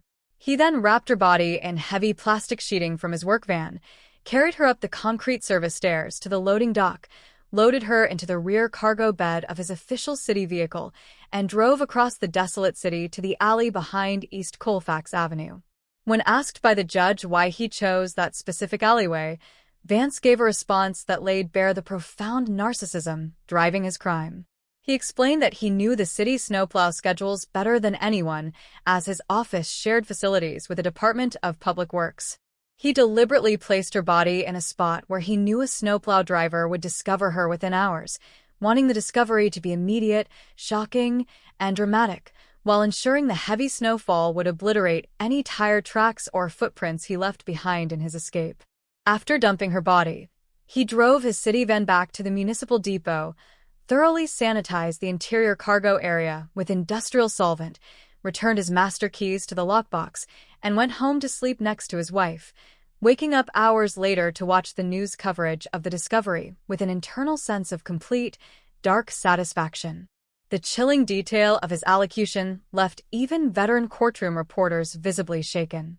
There was no defense of madness, no claim of an accidental struggle, and no attempt to blame external factors. It was an act of pure, predatory calculation executed by a man who had used taxpayer dollars, municipal authority, and public trust as weapons to murder an innocent teacher and mother. Following the allocution, Judge Sterling provided an opportunity for Eleanor Vance's family to deliver their victim impact statements directly to the court and to the man who had destroyed their lives. Eleanor's son, Thomas Vance, who was only 8 years old when his mother vanished, stepped up to the podium, holding a framed black and white photograph of his mother smiling in her classroom. He turned his eyes directly toward Arthur Vance, his voice steady, ringing with decades of pain transformed into moral clarity. For 34 years, Thomas said, you lived a life you did not deserve. You watched your children grow up, you celebrated birthdays, you enjoyed quiet mornings, and you walked through the streets of Denver as if you were an honorable man. You left my sister and me without a mother, you tore our family apart, and you left this city trapped in fear. But you failed, Arthur. You thought you were smarter than the law, smarter than science, and smarter than the truth. But today, you are nothing more than a coward in shackles, caught by the very memory of the woman you tried to erase. His sister, Clara Vance, spoke next, her voice trembling with intense emotion as she recounted the psychological nightmare of growing up in the shadow of an unsolved murder. She described the endless sleepless nights, the relentless anxiety, and the agonizing fear that her mother's killer was someone standing beside them in public. "You thought time was your ally," Clara said, staring at Vance as he refused to look up from the floor. "You thought that as decades passed, Eleanor Vance would become just a yellowed piece of paper in a basement archive. But her name is spoken today with honor, with love, and with justice, while your name will be remembered only as a synonym for evil and cowardice. You will die alone in a concrete cell, and the world will finally move forward without your shadow." Following the victim impact statements, Judge Sterling delivered the final sentence. Striking his gavel with a heavy, echoing thud, he sentenced Arthur Vance to the maximum penalty allowed under law, life imprisonment without the possibility of parole, to be served in consecutive isolation at the Colorado State Penitentiary in Cannon City. The judge ordered that Vance be removed immediately from the court and transported to the state facility, ensuring he would never set foot in free society again. As the bailiffs led Vance away through the rear secure exit, his shackles clinking against a hardwood floor, the gallery broke into a quiet, unanimous sigh of relief, the final physical exit of a monster who had haunted the Mile High City for more than 3 decades. The resolution of the legal case marked a triumphant moment for the team behind Unheard, but it also sparked a broader national conversation about the role of investigative journalism, digital storytelling, and advanced forensic technology in solving cold cases. Sarah Lynn and Marcus Thorne hosted a special, final episode of the podcast series live from Denver, reflecting on the extraordinary journey that had brought a forgotten 1990 cold case from an unread archive box to a definitive murder conviction. The episode drew millions of listeners worldwide, serving as a blueprint for how open-source intelligence, public engagement, and modern genetic genealogy can be combined to dismantle decades of lies and deliver justice for victims whose stories were long thought to be lost to history. Yet, even as the criminal case reached its absolute legal conclusion, the ripple effects of the Eleanor Vance investigation continued to reverberate through law enforcement agencies across the West. Cold case units in neighboring states began cross-referencing Arthur Vance's historic travelogues, municipal inspection schedules, and regional family property holdings with dozens of unsolved abductions from the 1980s and 1990s. The conviction in Denver was not merely the closing of a single file, it was the opening of a massive, long overdue accounting of history, a stark, unyielding reminder that no matter how many years pass, no matter how deep the snow falls, and no matter how carefully a killer hides behind a mask of ordinary life, the truth remains waiting in the dark, ready to be brought to light. The heavy steel doors of the Colorado State Penitentiary in Cannon City slammed shut behind Arthur Vance, but inside the Denver Police Department's cold case unit, the lights remained on long past midnight. The conviction for the murder of Eleanor Vance was a monumental legal triumph, yet for Detective Richard Hayes and the investigative team at Unheard, the resolution of a single cold case had unexpectedly opened a trapdoor into a far larger, darker maze. During his mandatory post-conviction debriefings, a condition strictly enforced by District Attorney Elena Rostova under the terms of his plea agreement, Vance had answered questions about the night of November 12, 1990, with surgical precision. But whenever investigators steered the conversation toward his municipal work travel outside the city limits during the mid-1980s, his demeanor underwent a radical shift. The stoic, broken old man who had wept in the interrogation room vanished, replaced by a cold, smirk-laden defiance that signaled a terrifying possibility. Eleanor Vance was not his first victim, nor was she his only one. Sarah Lynn and Marcus Thorne devoted the 6th movement of their investigative series to tracing Vance's complete historical trajectory prior to 1990. Through meticulous examination of state employment databases, archived municipal expense reports, and regional facilities records, the Unheard research team pieced together a comprehensive map of Vance's movements across the Rocky Mountain region between 1978 and 1989. What they uncovered was a disturbing pattern of mobility. Long before he became a senior inspector with global access to Denver public schools, Vance served as a roving technical consultant for regional public works projects, a role that required him to conduct multi-day site assessments of water treatment plants, county administrative buildings, and rural educational facilities across Colorado, Wyoming, and northern New Mexico. The geographic footprint uncovered by the podcast overlapped seamlessly with a string of unresolved disappearances that had baffled regional law enforcement for over 4 decades. In July 1983, 21-year-old college student Karen Miller vanished after leaving her part-time job at a public library in Cheyenne, Wyoming, just 90 miles north of Denver. Her car was found parked neatly in the library lot, locked and undisturbed, with her keys still on the front seat, mirroring the exact initial setup of Eleanor Vance's disappearance 7 years later. In October 1986, 19-year-old retail worker Sandra Boyd went missing from a bus stop directly adjacent to a municipal water facility in Fort Collins, Colorado, where city records confirmed Arthur Vance had been conducting a 4-day structural audit on the exact dates of her vanishing. As Unheard broadcast these damning spatial and temporal overlaps to its massive international audience, cold case detectives in Wyoming and northern Colorado officially established a joint task force to re-examine the physical evidence stored in their respective cold storage facilities. The methodology that had brought down Vance in Denver, investigative genetic genealogy combined with advanced microtrace analysis, was now mobilized on an interstate scale. Detective Hayes transferred Vance's complete, multi-million marker SNP genetic profile to the National Missing and Unidentified Persons System, NAMUS, and shared his full genealogical profile with state forensic labs across 3 neighboring states. The hunter who had relied on regional boundaries and decades of administrative inertia to conceal his movements was suddenly trapped in a nationwide digital net. Inside the high-security housing unit in Cannon City, Vance attempted to reassert control over his legacy. Recognizing that his isolation in a concrete cell stripped him of his audience, he began writing cryptic, anonymous letters from his cell, addressing them directly to Sarah Lynn at the Unheard production offices in Denver. Written in precise, block lettering, the letters contained detailed descriptions of physical landmarks, highway mile markers, and specific weather conditions along rural stretches of Interstate 25 from the mid-1980s.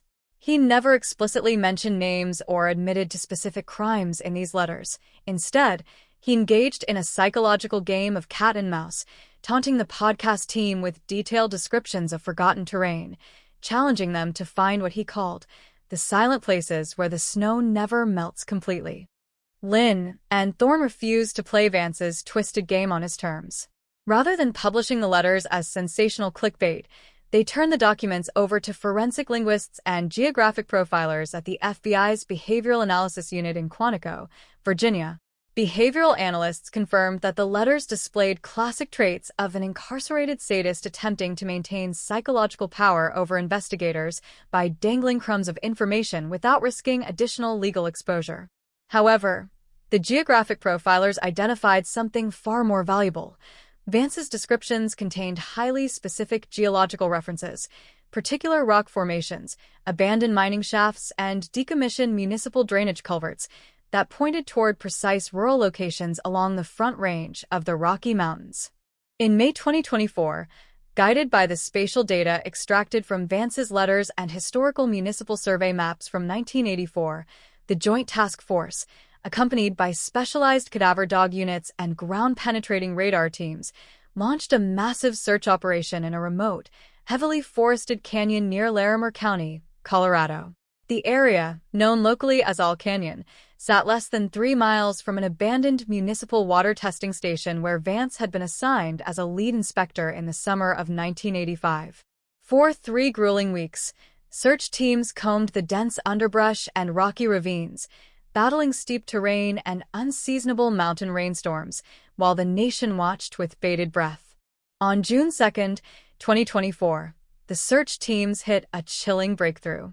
Deep inside an overgrown, subterranean concrete utility vault that had been sealed with heavy timber and abandoned since the late 1980s, searchers located human skeletal remains wrapped in degraded industrial plastic sheeting, bound with mass-manufactured zip ties identical in brand, dimension, and chemical composition to those used on Eleanor Vance in 1990. Beside the remains, Half buried in the damp soil, investigators recovered a rusted metal charm bracelet belonging to Sandra Boyd, the 19-year-old girl who had vanished from Fort Collins 38 years earlier. The discovery sent a fresh wave of shock and horror through the entire Rocky Mountain region. The cold case of Eleanor Vance was no longer an isolated tragedy. It was the key that had unlocked the secret graveyard of one of the most prolific, calculated, and long-hidden serial predators in American history. The forensic recovery in Owl Canyon proved beyond a shadow of a doubt that Arthur Vance had utilized his official municipal credentials, master keys, and intimate knowledge of abandoned public infrastructure to operate a private network of death across 2 states for over a decade, hiding his victims in plain sight beneath the very municipal infrastructure he was paid by taxpayers to inspect and maintain. When news of the Larimer County discovery was formally announced at a joint press conference held by the FBI, the Denver Police Department, and the Larimer County Sheriff's Office, the mood was one of somber, terrifying clarity. The public narrative surrounding Vance shifted permanently from that of a quiet suburban retiree who committed a single, desperate crime in 1990 to that of a cold-blooded monster who had weaponized state authority to build a legacy of hidden violence. The community that had lived through the anxiety of the original 1990 investigation was forced to confront an even deeper, more disturbing truth. The safety they believed they had enjoyed during the 1980s and 1990s was an illusion sustained entirely by a killer's ability to keep his secrets buried in the mountain frost. Back inside the Colorado State Penitentiary, when Detective Hayes and FBI special agents confronted Vance with photographs of the recovered charm bracelet and the concrete vault in Owl Canyon, the killer's calculated arrogance finally shattered. Face to face with undeniable physical proof connecting him to multiple jurisdictions, Vance realized that his games were over. He was no longer a master manipulator playing a clever game with podcasters and detectives. He was an exposed monster whose meticulous life's work of deception had been thoroughly dismantled, piece by piece, by the combined power of modern science, digital journalism, and unyielding investigative determination. As prosecutors in Larimer County and Wyoming began drafting additional capital murder charges against Arthur Vance, the narrative reach of Unheard reached unprecedented heights. The podcast had transcended traditional true crime entertainment, proving itself to be a formidable force for historical accountability and justice. The story of Eleanor Vance had set off a chain reaction that restored names to forgotten victims, brought long-awaited answers to grieving families across state lines, and demonstrated to the world that no matter how many years pass, no matter how remote the grave, and no matter how carefully a predator hides behind a mask of ordinary authority, the voice of the truth can never be permanently silenced. The confirmation of Sandra Boyd's remains in the subterranean vault of Owl Canyon marked the precise moment when the legacy of Arthur Vance was transformed from a local Denver tragedy into one of the most complex, multi-jurisdictional homicide investigations in modern American history. The discovery proved that the murder of Eleanor Vance in 1990 was neither an isolated explosion of violence nor an opportunistic lapse in control. It was the continuation of a highly refined, institutionalized hunting methodology that Vance had perfected throughout the late 1970s and 1980s. Across Colorado, Wyoming, Utah, and New Mexico, district attorneys and cold case squads formed the Interstate Municipal Homicide Task Force, pooling financial resources, archival municipal blueprints, and state intelligence files to systematically review every unresolved abduction within a 300-mile radius of Vance's historic inspection routes. For Sarah Lynn and Marcus Thorne, the host team behind Unheard, the investigation entered its most grueling and delicate phase. What had begun as a focused deep dive into a single forgotten 1990 cold case had expanded into a massive historical audit of public corruption, administrative oversight failures, and systemic negligence. In Part 7 of the investigative series, Lynn and Thorne turned their attention away from the sensational aspects of the crime scene recoveries and focused directly on the bureaucratic apparatus that had inadvertently provided Vance with his perfect cover. By filing dozens of state open records requests, the podcast team gained access to thousands of archived maintenance logs, travel vouchers, and internal personnel reviews from the Denver Department of Public Works and the Colorado Department of Transportation spanning from 1975 to 1995. What those records revealed was an appalling failure of institutional checks and balances. During the height of his career as a senior municipal building inspector, Vance operated with virtually zero direct supervision. He was permitted to sign off on his own overtime hours, approve his own vehicle logs, and request master key sets for state-owned structures without providing specific justification to his superiors. In dozens of instances between 1980 and 1989, Vance submitted mileage reimbursement forms for trips to remote rural facilities that coincided to the exact day with unexplained disappearances of young women along major highway corridors.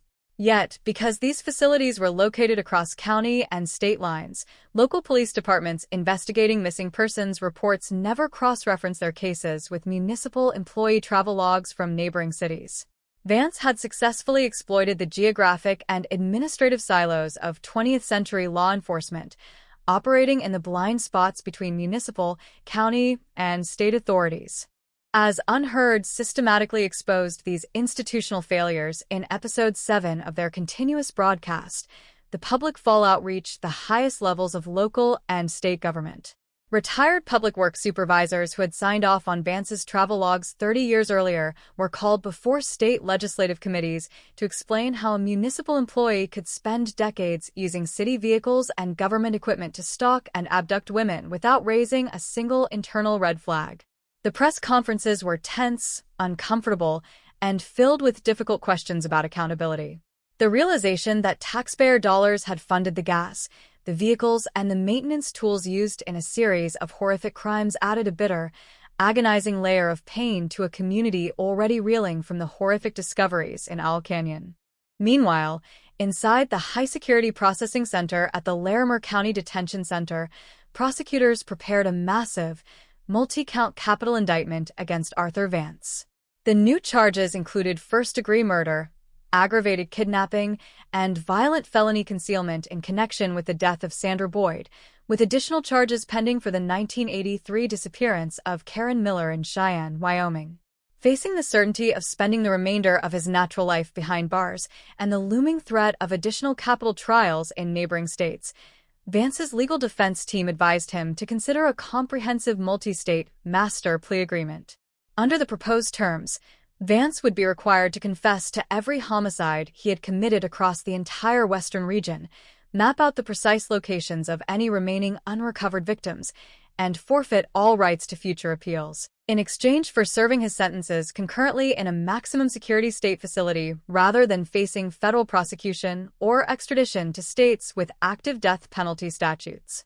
For 6 grueling days in July 2024, a team of federal agents, state prosecutors, and cold case detectives sat across from Vance in a secure conference room, conducting an exhaustive, taped deposition that would serve as the definitive historical record of his crimes. The atmosphere in the room was suffocating, heavy with the dark, clinical detachment of a predator describing his life's work. Vance sat in his orange jumpsuit, his hands resting on the wooden table, speaking into a row of high-definition microphones. He no longer attempted to rationalize his actions or paint himself as a victim of psychological distress. Instead, he detailed his crimes with the cold, precise memory of a veteran accountant reviewing a ledger of numbers. He confessed that his predatory behavior had begun as early as 1976, when he took his first job as a junior assistant inspector for municipal drainage systems. He admitted that the feeling of holding master keys to locked, dark, subterranean spaces across the city gave him a sense of absolute power over the surrounding world. He described how he would intentionally locate blind spots in security setups, unlit stairwells, broken basement latch doors, and isolated utility alleys, and monitor them for months before selecting a victim. He admitted to 4 additional homicides between 1979 and 1988, providing specific GPS coordinates, land survey markers, and structural descriptions of remote drainage culverts and abandoned concrete silos scattered along the Front Range, where he had buried his victims under layers of dirt, concrete, and lime. Every word spoken by Vance during those deposition sessions was cross-referenced in real time by search and rescue teams equipped with heavy earth-moving equipment, cadaver dogs, and ground-penetrating radar. Over the course of 3 weeks, guided by the precise directions recorded in Vance's recorded confession, search teams excavated 4 separate sites across northern Colorado and southern Wyoming.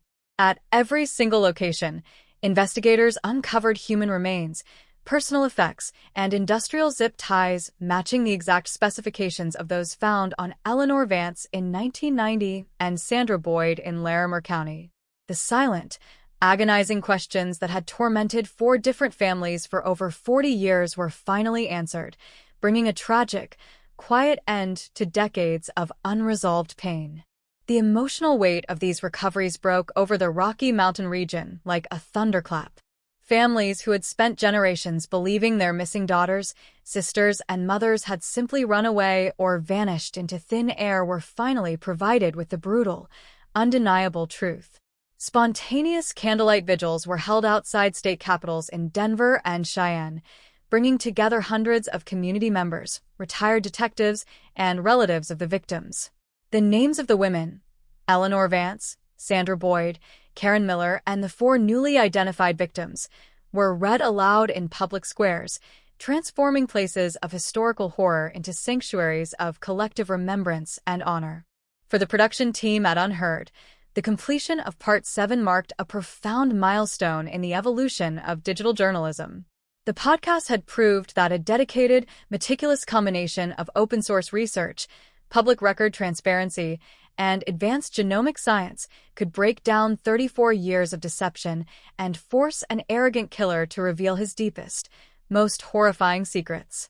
The success of the series inspired cold case units across the nation to establish formal partnership protocols with independent investigative journalists, genetic genealogists, and digital archiving groups, fundamentally changing how unsolved homicides are analyzed and prosecuted in the 21st century. Yet, as the legal documents were finalized and Arthur Vance prepared to sign the master plea agreement that would lock him away forever in absolute isolation, the narrative reached its final, haunting crescendo. The story was no longer just about the mechanics of an investigation or the technical precision of DNA matching. It was about the enduring strength of a community that refused to let its forgotten victims be erased by time. As the mountain winds blew over the quiet canyons where the truth had been buried for decades, the dark shadow that had hung over Denver since November 1990 finally began to lift, leaving behind a stark, unyielding truth that no matter how long a secret is kept, justice will always find a way to break through the frost.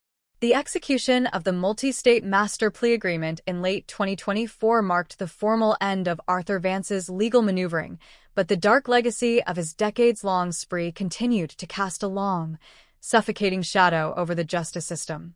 Inside the high-security walls of the Colorado State Penitentiary, Vance was transferred to a specialized permanent housing unit designed for high-profile serial offenders serving multiple consecutive life sentences, without the possibility of parole. Stripped of his municipal keys, his quiet suburban freedom, and his ability to manipulate law enforcement agencies across state lines, Vance was reduced to a state-registered identification number, isolated in an 8-by-10-foot concrete cell for 23 hours a day. Yet, while the physical killer was locked away, the staggering revelation of his sprawling, multi-state body count forced an unprecedented structural overhaul of how missing persons reports, municipal employee oversight, and historic physical evidence archives were managed across the entire American West. In Part 8 of the ongoing audio documentary series, Sarah Lynn and Marcus Thorne shifted the lens of Unheard toward the profound, systemic transformation triggered by the resolution of the 1990 Denver cold case.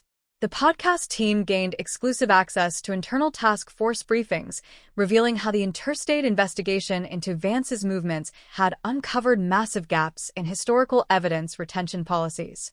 In dozens of municipal precincts across Colorado and Wyoming, physical evidence from unsolved cases from the 1970s and 1980s had been stored in unsealed cardboard boxes, subjected to extreme temperature fluctuations in basement vaults, or lost entirely during routine police department facility relocations. The fact that the physical hair fiber and zip-tie biological scrapings in Eleanor Vance's case had survived 33 years of administrative shuffling was deemed by forensic experts to be a rare, miraculous exception rather than the result of standard operating procedure. Prompted by the public outrage generated by the podcast's investigative reporting, the Colorado State Legislature drafted and unanimously passed the landmark Eleanor Vance Evidence Preservation Act. The new legislation mandated the immediate creation of a centralized, climate-controlled state forensic vault for all physical evidence connected to unsolved homicides and open missing persons cases. Furthermore, the law required every municipal public works department, transportation authority, and state educational board to implement mandatory annual background checks, GPS vehicle tracking, and automated access key logging for all employees holding unrestricted entry rights to public facilities, closing the exact administrative loopholes that Arthur Vance had exploited for over 3 decades to stalk, isolate, and murder his victims without triggering suspicion. Simultaneously, the breakthrough success of genetic genealogy in unmasking Vance accelerated a national movement among law enforcement agencies to re-examine thousands of dormant cold case files through private genomic laboratories. Detective Richard Hayes, who had led the modern police push to arrest Vance, was appointed director of a newly established regional cold case genomic center in Denver. Armed with state grants and private donations inspired by the Unheard investigative campaign, Hayes's unit began systematically converting historical hair fibers, blood drops, and biological touch evidence from cold storage boxes into high-resolution SNP profiles, uploading them to public genealogy databases to resolve decades-old mysteries.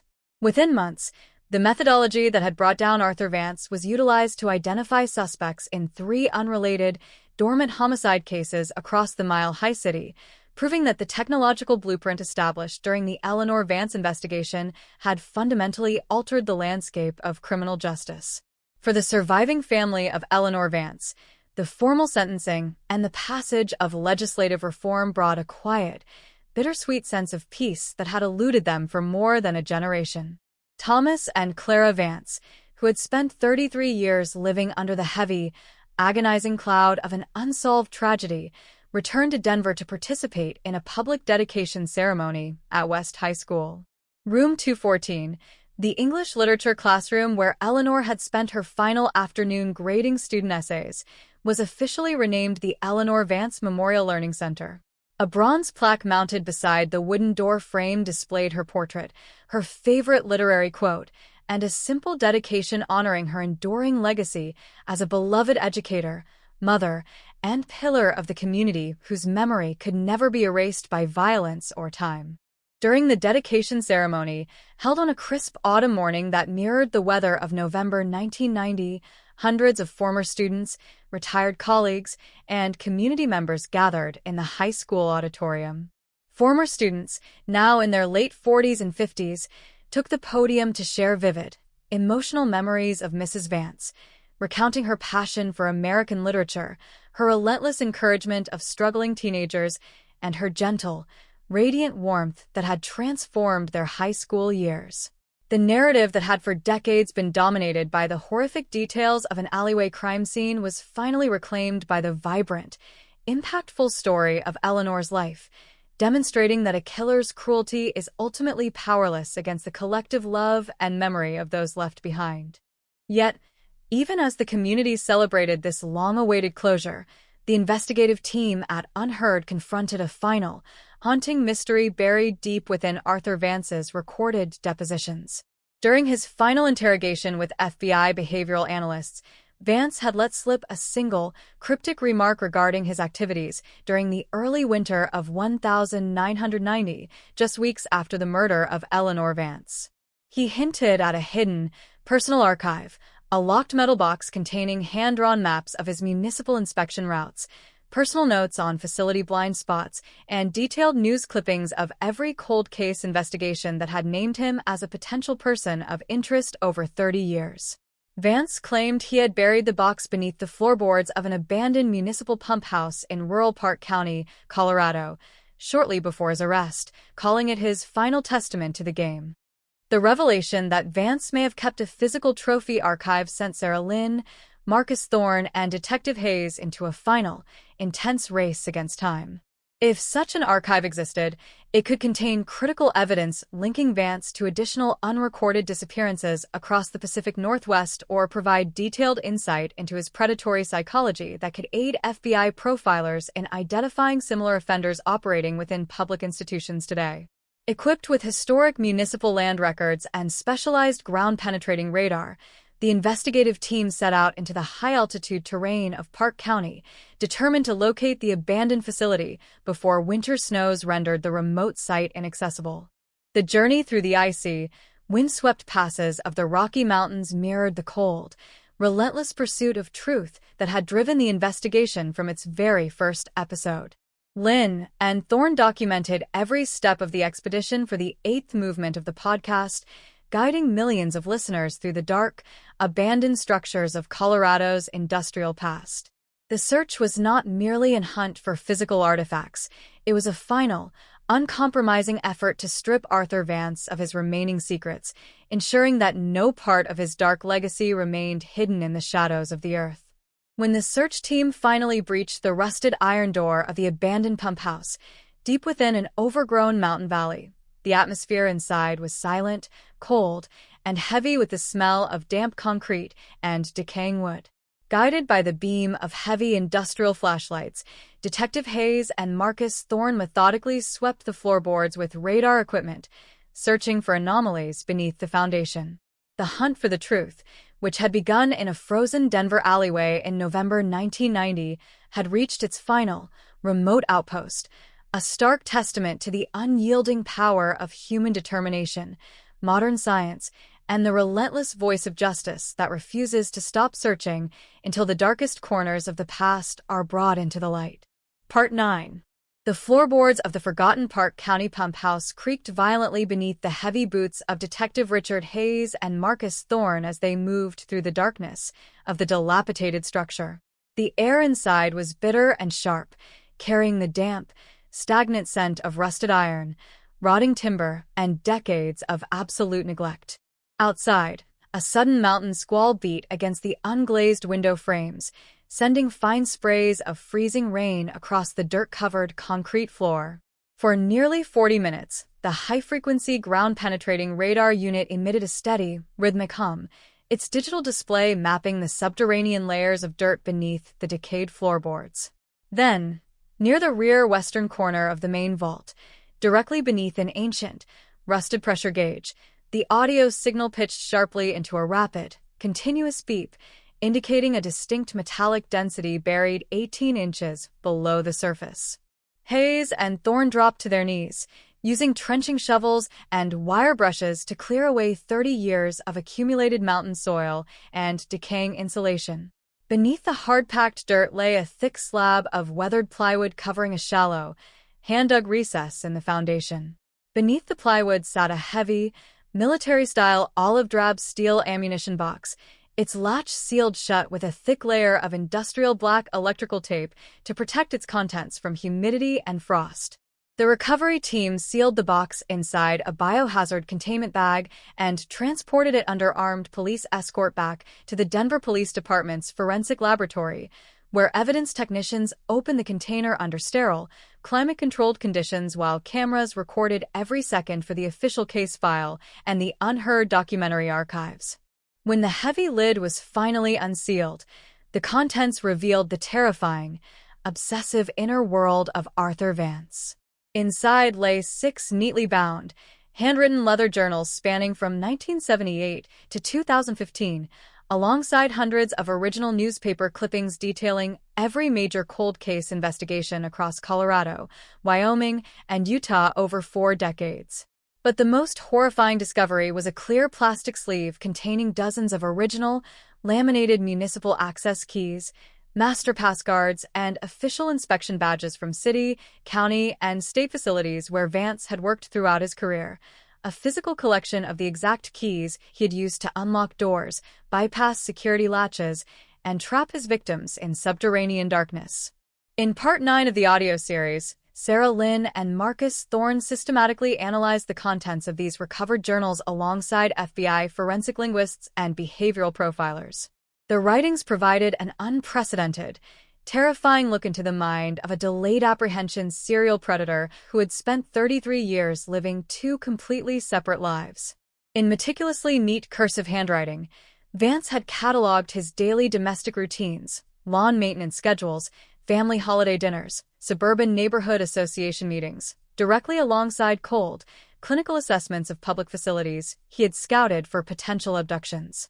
He wrote about his municipal job not as a public service, but as his private hunting preserve, detailing how he deliberately selected older, poorly lit public buildings with minimal evening staff to maximize his control over potential targets. The journals contained explicit, detailed entries written in the days immediately following the murder of Eleanor Vance in November 1990. Vance described sitting in his living room on the morning after the crime, drinking coffee with his wife, while watching local television news broadcasts report the discovery of Eleanor's body in the Colfax Avenue alleyway. He wrote of feeling an intense, dark satisfaction at the chaos and terror spreading across Denver, boasting in his private entries that the police were searching for a ghost in the snow while walking past the man who built the door. He noted with clinical precision how the heavy snowstorm had successfully obliterated his physical tracks, convincing him that his municipal background and technical knowledge made him entirely untouchable by standard law enforcement methods of the 20th century. However, as the journals progressed into the 2000s and 2010s, the tone of his writing underwent a dramatic, paranoid shift. The entries tracked the rapid evolution of modern forensic technology with obsessive, terrified focus. Vance wrote long, anxious passages analyzing the rise of DNA profiling, Cody's indexing, and, eventually, the emergence of investigative genetic genealogy. He meticulously documented every news article regarding cold cases solved through commercial DNA databases, realizing with growing dread that the microscopic biological material he had left behind on Eleanor Vance's clothing in 1990 was a ticking time bomb waiting for scientific technology to catch up. The psychological tension recorded in the final journal volume, spanning 2022 to 2023, was extraordinary. Vance explicitly mentioned the Unheard podcast by name in multiple entries throughout late 2022. He described the agonizing, suffocating dread he felt every week as he sat in his suburban living room with headphones on, listening to Sarah Lynn and Marcus Thorne break down the timeline of Eleanor Vance's death, re-examine the snowplow routes, and highlight the significance of the industrial zip ties. He wrote about driving past police headquarters in his silver sedan, looking at the windows of the cold case unit, and wondering if that day would be the day officers arrived at his front door with a search warrant. The journals proved that during the final months of his freedom, Vance was not living in peaceful, arrogant ignorance. He was trapped inside a psychological prison created by the very podcast that was quietly building the genetic net around his neck. The recovery and analysis of the Park County Archive provided absolute, unassailable corroboration for every confession Vance had made during his legal depositions, while offering criminology researchers invaluable insights into how compartmentalized offenders maintain their deceptions over long spans of time. The FBI's Behavioral Analysis Unit integrated the journal transcripts into its national training curriculum, using Vance's writings as a primary case study on how predators utilize official authority, municipal access, and geographic mobility to defeat traditional law enforcement profiling techniques. For the community of Denver and the family of Eleanor Vance, the disclosure of the journals brought a final, profound sense of psychological triumph. The realization that Vance had spent the last years of his life in absolute terror, listening to the Unheard podcast dismantle his 33-year lie piece by piece, stripped him of his final delusion of ultimate control. He was no longer a mysterious phantom who had executed a perfect crime in the snows of 1990. He was a terrified, cornered coward who had watched his carefully built world crumble under the unrelenting light of modern investigative journalism and genomic science. As autumn turned to winter in late 2024, the Denver Police Department officially closed the master physical evidence file for the Eleanor Vance murder, transferring the original 1990 evidence box to the newly established state archive under the Eleanor Vance Evidence Preservation Act. The physical space where Eleanor had lost her life on East Colfax Avenue had been transformed by local residents into a permanent public memorial park, featuring green space, bench seating, and a stone monument dedicated to the victims of unsolved cold cases across Colorado. The city that had lived for more than 3 decades under the dark cloud of a horrific, unexplained crime had finally reclaimed its narrative, replacing fear and mistrust with a lasting legacy of justice, accountability, and collective resilience. The story of how a 33-year-old cold case was solved through the convergence of audio journalism, open-source intelligence, and genetic genealogy became a global benchmark for modern criminal investigation. Media outlets, university journalism departments, and law enforcement academies worldwide studied the Eleanor Vance case as a masterclass in how public engagement and rigorous scientific methodology can work in harmony to hold historical predators accountable.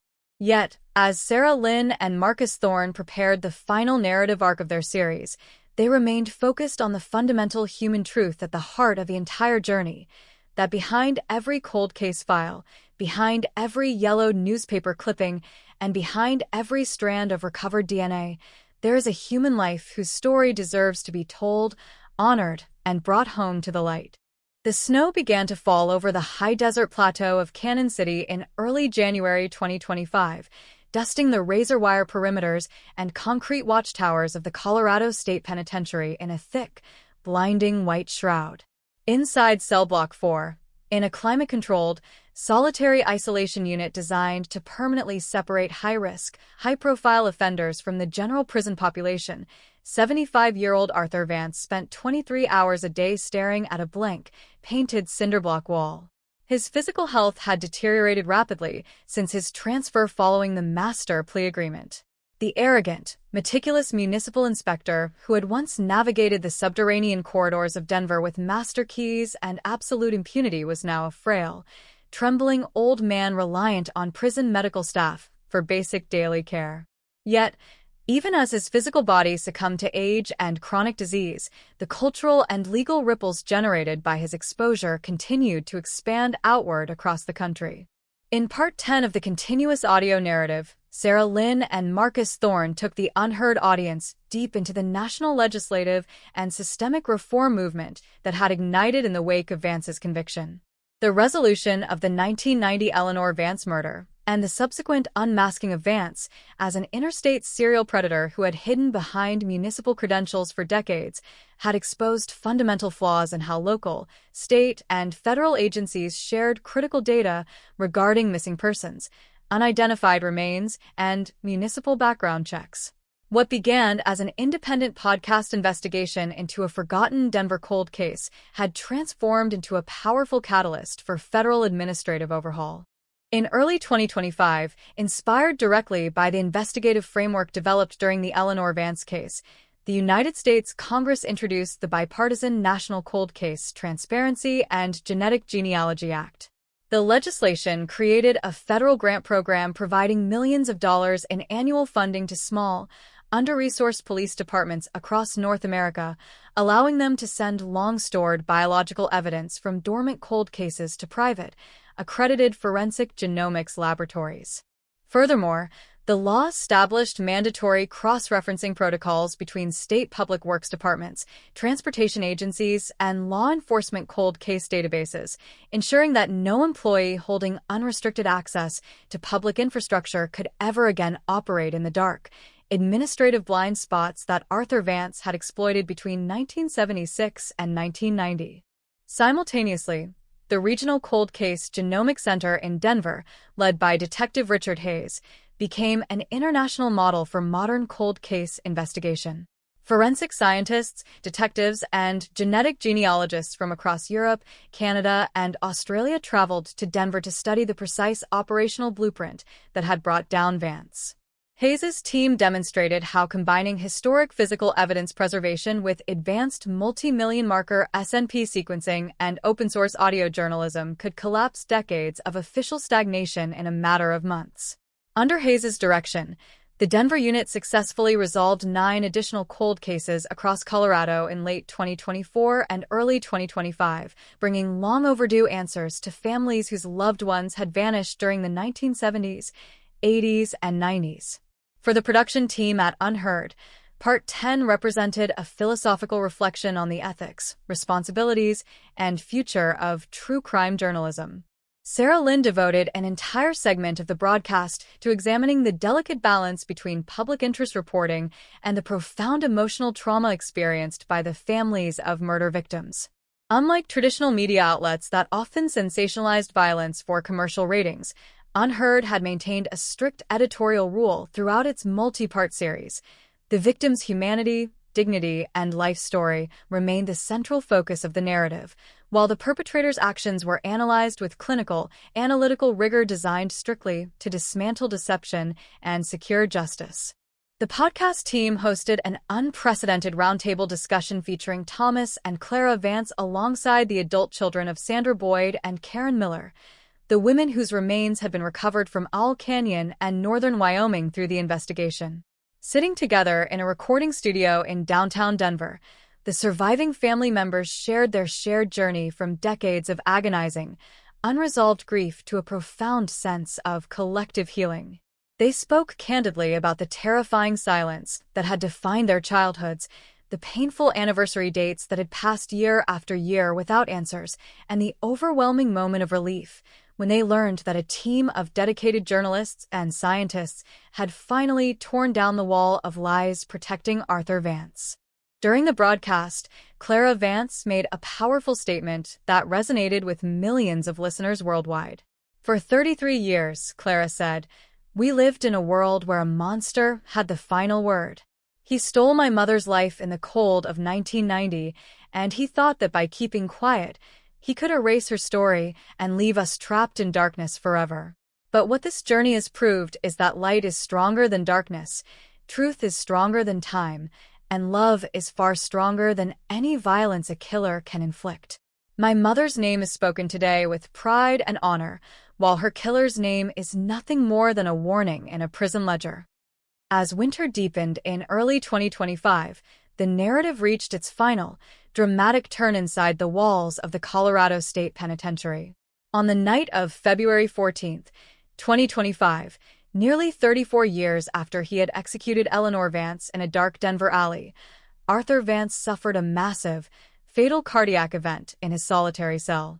Prison medical personnel attempted resuscitation, but at 11:42 that evening, he was officially pronounced dead. He died alone in the dark, surrounded by bare concrete walls, without family, without friends, and without a single soul to mourn his passing. The man who had sought ultimate control over the lives and deaths of others had met his end in total, unyielding isolation, leaving behind a world that had completely stripped him of his power, his secrets, and his freedom. When news of Vance's death was announced by the Colorado Department of Corrections the following morning, there were no public outcries, no dramatic press conferences, and no tears shed in the city of Denver. The news was met with a quiet, dignified silence across the state. The legal chapter was officially closed, the appeals were rendered moot, and the physical monster who had haunted the Mile High City for more than 3 decades was gone forever. The community had already moved past him, reclaiming its streets, its public buildings, and its shared history from the shadow of his crimes. The death of Arthur Vance marked the definitive end of a long, dark historical nightmare, but the legacy of the Eleanor Vance investigation remained permanently etched into the fabric of Denver. The memorial park on East Colfax Avenue, built on the site where her body was discovered in November 1990, became a quiet haven of peace in the heart of the bustling city. Trees planted by former West High School students grew tall along the brick pathways, providing shade over stone benches where residents sat to read, reflect, and enjoy the quiet afternoon sun.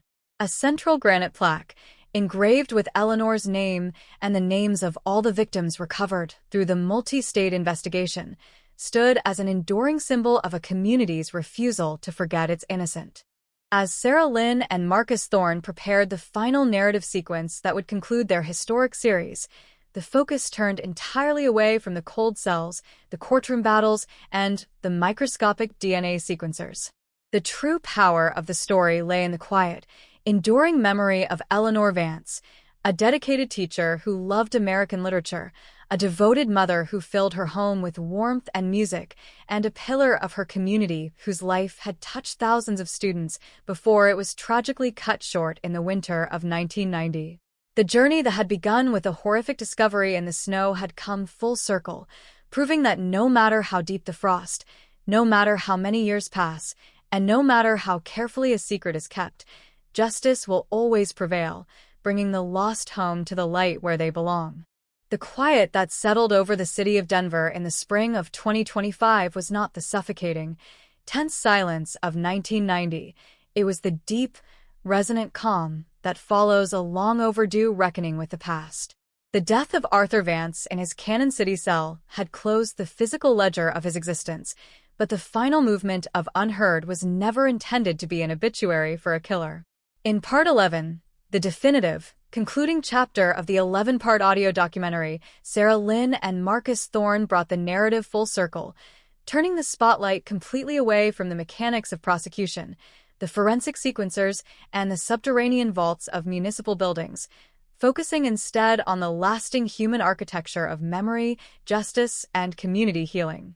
For the production team, structuring this final installment required returning to where everything began on that bitter November night 34 years prior, the memory of Eleanor Vance. Across the previous 10 parts, millions of listeners worldwide had followed the intricate web of circumstantial clues, the breakthrough of investigative genetic genealogy, the shocking 6-hour interrogation room confession, and the terrifying interstate recovery operations in Owl Canyon and Park County. Yet, lost beneath decades of police report jargon, legal transcripts, and crime scene measurements was the vibrant, living person whose absence had left an aching void in the hearts of those who knew her. Part 11 was conceived as an unyielding tribute to her life, ensuring that history would remember Eleanor Vance not as a victim in a cold alleyway, but as a force of light whose legacy ultimately destroyed a monster. Sarah Lynn spent weeks conducting final interviews with Eleanor's former students from West High School, men and women now in their 50s and 60s who carried vivid memories of Room 214. They spoke of a teacher who did not merely assign literature, but brought words to life with contagious enthusiasm, a woman who stayed late after hours to help struggling teenagers write college entrance essays, buy warm winter coats for students in need, and offer a safe, quiet refuge for kids facing difficult home lives. One former student, now a high school principal himself, recounted how Eleanor had spent 3 weeks of her personal time coaching him through a statewide public speaking competition in the autumn of 1990, just weeks before her life was stolen. He recalled her standing by the classroom chalkboard, smiling warmly, and telling him that the most powerful thing a human being possesses is their voice, a phrase that would eerily echo through the 3-decade battle to uncover the truth behind her death. This final part of the series also examined the profound cultural shift in how society interacts with cold cases and true crime narrative media. Marcus Thorne led a deep dive analysis into how decentralized digital journalism, when executed with rigorous ethical standards and forensic discipline, can serve as a vital partner to institutional law enforcement. The collaboration between Unheard, Detective Richard Hayes, and the State Forensic Laboratory had established a new paradigm for public interest journalism. No longer were cold cases viewed as static, forgotten paper files buried in basement archives. They were active, living historical puzzles capable of being solved through the collective focus of specialized investigators, advanced genomic mapping, and an engaged global public that refused to let forgotten victims be erased by time. In the spring of 2025, the city of Denver officially dedicated the Eleanor Vance Center for Forensic Justice and Victim Advocacy, located adjacent to the State Crime Laboratory. Funded through a combination of municipal grants and private contributions from listeners of the podcast worldwide, the center was established to provide free advanced DNA sequencing for underfunded law enforcement agencies across rural Colorado, while offering comprehensive psychological and legal support services for families navigating the agonizing process of long-term missing persons investigations. At the ribbon-cutting ceremony, Thomas and Clara Vance stood alongside Detective Hayes and Sarah Lynn, cutting the ceremonial ribbon in front of hundreds of community members, retired officers, and local leaders. The location where Eleanor's memory was once spoken of with quiet grief had become an active citadel of justice, working daily to ensure that other families would not have to wait 33 years for answers. The final segments of the audio documentary captured an intimate, quiet moment between Thomas and Clara Vance as they visited the completed memorial park on East Colfax Avenue on a warm May afternoon. The alleyway where Eleanor's body was found in November 1990 had been entirely transformed into a lush, green public sanctuary, surrounded by stone pathways, blossoming cherry trees, and iron benches where city workers and neighborhood residents gathered in the peaceful afternoon light. At the center of the park stood a polished black granite monument inscribed with Eleanor's name, alongside the names of Sandra Boyd, Karen Miller, and every victim recovered during the interstate investigation. Beneath the names, a single sentence was carved deep into the stone: "Time does not erase the truth, and the dark can never swallow the light." As the sun set behind the snow-capped peaks of the Rocky Mountains, casting a warm golden glow over the city of Denver, Sarah Lynn delivered the final closing narration of the 11-part series. Her voice, calm, resonant, and steady, echoed through the headphones of millions of listeners across the globe. For 33 years, 5 months, and 6 days, a dark secret was buried beneath the winter frost of this city. A killer believed that by washing his hands, locking his doors, and keeping quiet, he could rewrite history and turn an act of monstrous cruelty into a permanent mystery. He believed that as decades passed, memory would fade, records would decay, and Eleanor Vance would become nothing more than a yellowed clipping in a forgotten banker box. But he was wrong. He failed to understand that the truth is not a fragile thing. It is an unyielding, living reality waiting patiently in the dark for those with the courage, the tools, and the determination to bring it to light. Today, the keys have been stripped from the killer's hands, the locks have all been opened, and the monster who walked among us in broad daylight is gone forever into the quiet isolation he earned. Eleanor Vance has been brought home, her story has been reclaimed, and her voice rings clearer today than it ever has before. To every family still waiting in the dark, staring at an empty chair, wondering if justice will ever find its way to their door, do not lose hope. The search continues, the science moves forward, and the truth will always find its way home. With those final words, the ambient soundscape of the podcast, the distant whistle of a Denver train, the soft rustle of autumn leaves, and the gentle, melodic notes of a lone piano slowly faded into complete, profound silence. The journey that had begun with a cold dispatch call on a freezing November night in 1990 had reached its absolute, definitive conclusion. The 1990 Denver cold case was solved, the shock had transformed into lasting closure, and the legacy of Eleanor Vance stood as an eternal, unshakable beacon of hope, justice, and human resilience for generations to come. The quiet closure that followed the conclusion of the broadcast series did not mark an end to the story. Rather, it signaled the beginning of an entirely new era of historical accounting and forensic justice. As spring turned to summer in 2025, the digital ripple effects of the 11-part documentary continued to expand across global networks, transforming what had once been an isolated local cold case into an active, international movement. Law enforcement agencies, forensic geneticists, and independent investigative journalists across North America, Europe, and Australia began referencing the Denver methodology, the precise, collaborative framework combining open-source digital archiving, advanced multi-million marker SNP sequencing, and high-integrity narrative reporting, as the gold standard for re-examining unsolved crimes of the 20th century. In Part 12, the definitive postscript to the series, Sarah Lynn and Marcus Thorne stepped back onto the microphone to address the unprecedented wave of real-world legal, technological, and humanitarian outcomes that had unfolded in the months following the broadcast's conclusion. The episode opened not with the dark, atmospheric tension of a crime scene, but with the steady, methodical hum of server banks inside the National Center for Missing and Exploited Children and the Federal Bureau of Investigation's Violent Criminal Apprehension Program, VICAP, in Quantico, Virginia. Inspired by the public momentum and legal precedents established during the prosecution of Arthur Vance, federal authorities initiated Operation Cold Frost, a massive, nationwide initiative tasked with applying investigative genetic genealogy to over 5,000 unidentified human remains and unresolved missing persons cases logged between 1970 and 2000. In Denver, the Eleanor Vance Center for Forensic Justice and Victim Advocacy became the nerve center for this national effort. Detective Richard Hayes, now working alongside a specialized team of 10 full-time forensic genealogists and digital archivists, opened the doors of the facility to train cold case investigators from rural and underfunded police departments across the country. Small municipal precincts that had lacked the financial or technical resources to process decades-old physical evidence suddenly found themselves equipped with the state-of-the-art tools necessary to extract workable DNA profiles from degraded hair roots, weathered bone fragments, and aged clothing samples.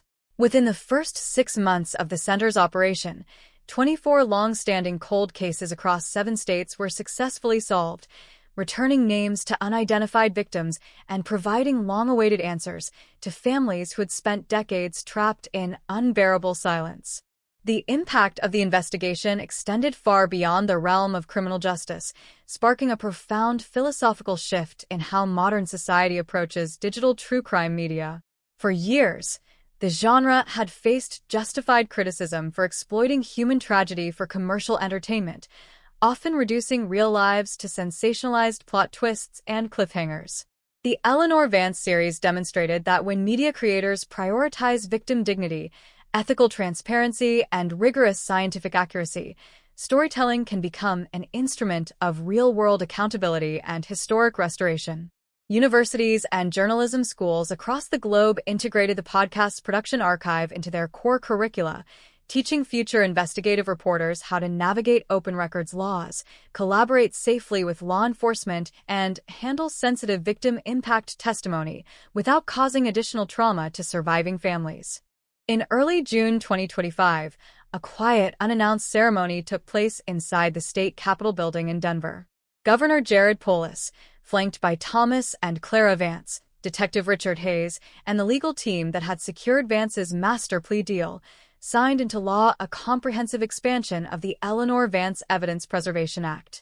The new statute established strict, non-negotiable legal mandates for every police department and county sheriff's office in Colorado. Physical evidence in any open or unresolved homicide case must be stored in perpetuity inside climate-controlled, biosecure facilities, prohibiting the destruction or disposal of biological material regardless of how many decades have elapsed since the crime was committed. The law ensured that no future perpetrator could ever rely on administrative negligence or time to erase their physical footprint. As the sun set over the Rocky Mountains on the 35th anniversary of Eleanor Vance's death, Thomas and Clara Vance walked through the quiet grounds of the West High School Memorial Garden. The bronze plaque bearing their mother's name gleamed softly under the warm evening light, surrounded by fresh flowers left by current students who had learned about her life and impact through the school's updated history curriculum. The dark, terrifying shadow that had hovered over their childhoods for 35 years was completely gone, replaced by a deep, enduring sense of peace and pride.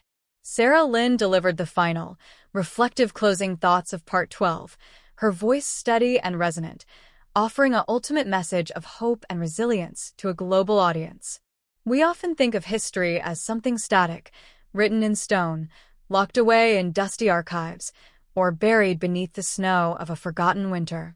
But the journey of Eleanor Vance has taught us that history is a living, breathing reality that demands our continued care, our courage, and our relentless commitment to the truth. A single act of violence may interrupt a human life, but it can never extinguish the light of who that person was, nor can it silence the voices of those who love them. To every investigator sitting in a quiet office with a cold case file tonight, to every family still waiting for a phone call in the dark, and to every listener who believes that justice is worth fighting for, remember that time is not an enemy to the truth. It is merely the space through which the light must travel to reach us. The locks have all been opened, the darkness has retreated, and the memory of Eleanor Vance stands forever free. With those final words, the audio track drifted into a peaceful, quiet cadence before fading into silence. The investigation was complete, the legal records were sealed in justice, and the story of Eleanor Vance had achieved its final, permanent place in the light. The warm morning light of July 2025 filtered through the high floor-to-ceiling windows of the Denver Municipal Archives, illuminating long aisles of high-density mobile shelving that housed over a century of city records. Down in the climate-controlled subterranean vaults, a space that had once symbolized secrecy and hidden horrors, a team of independent historians and archival specialists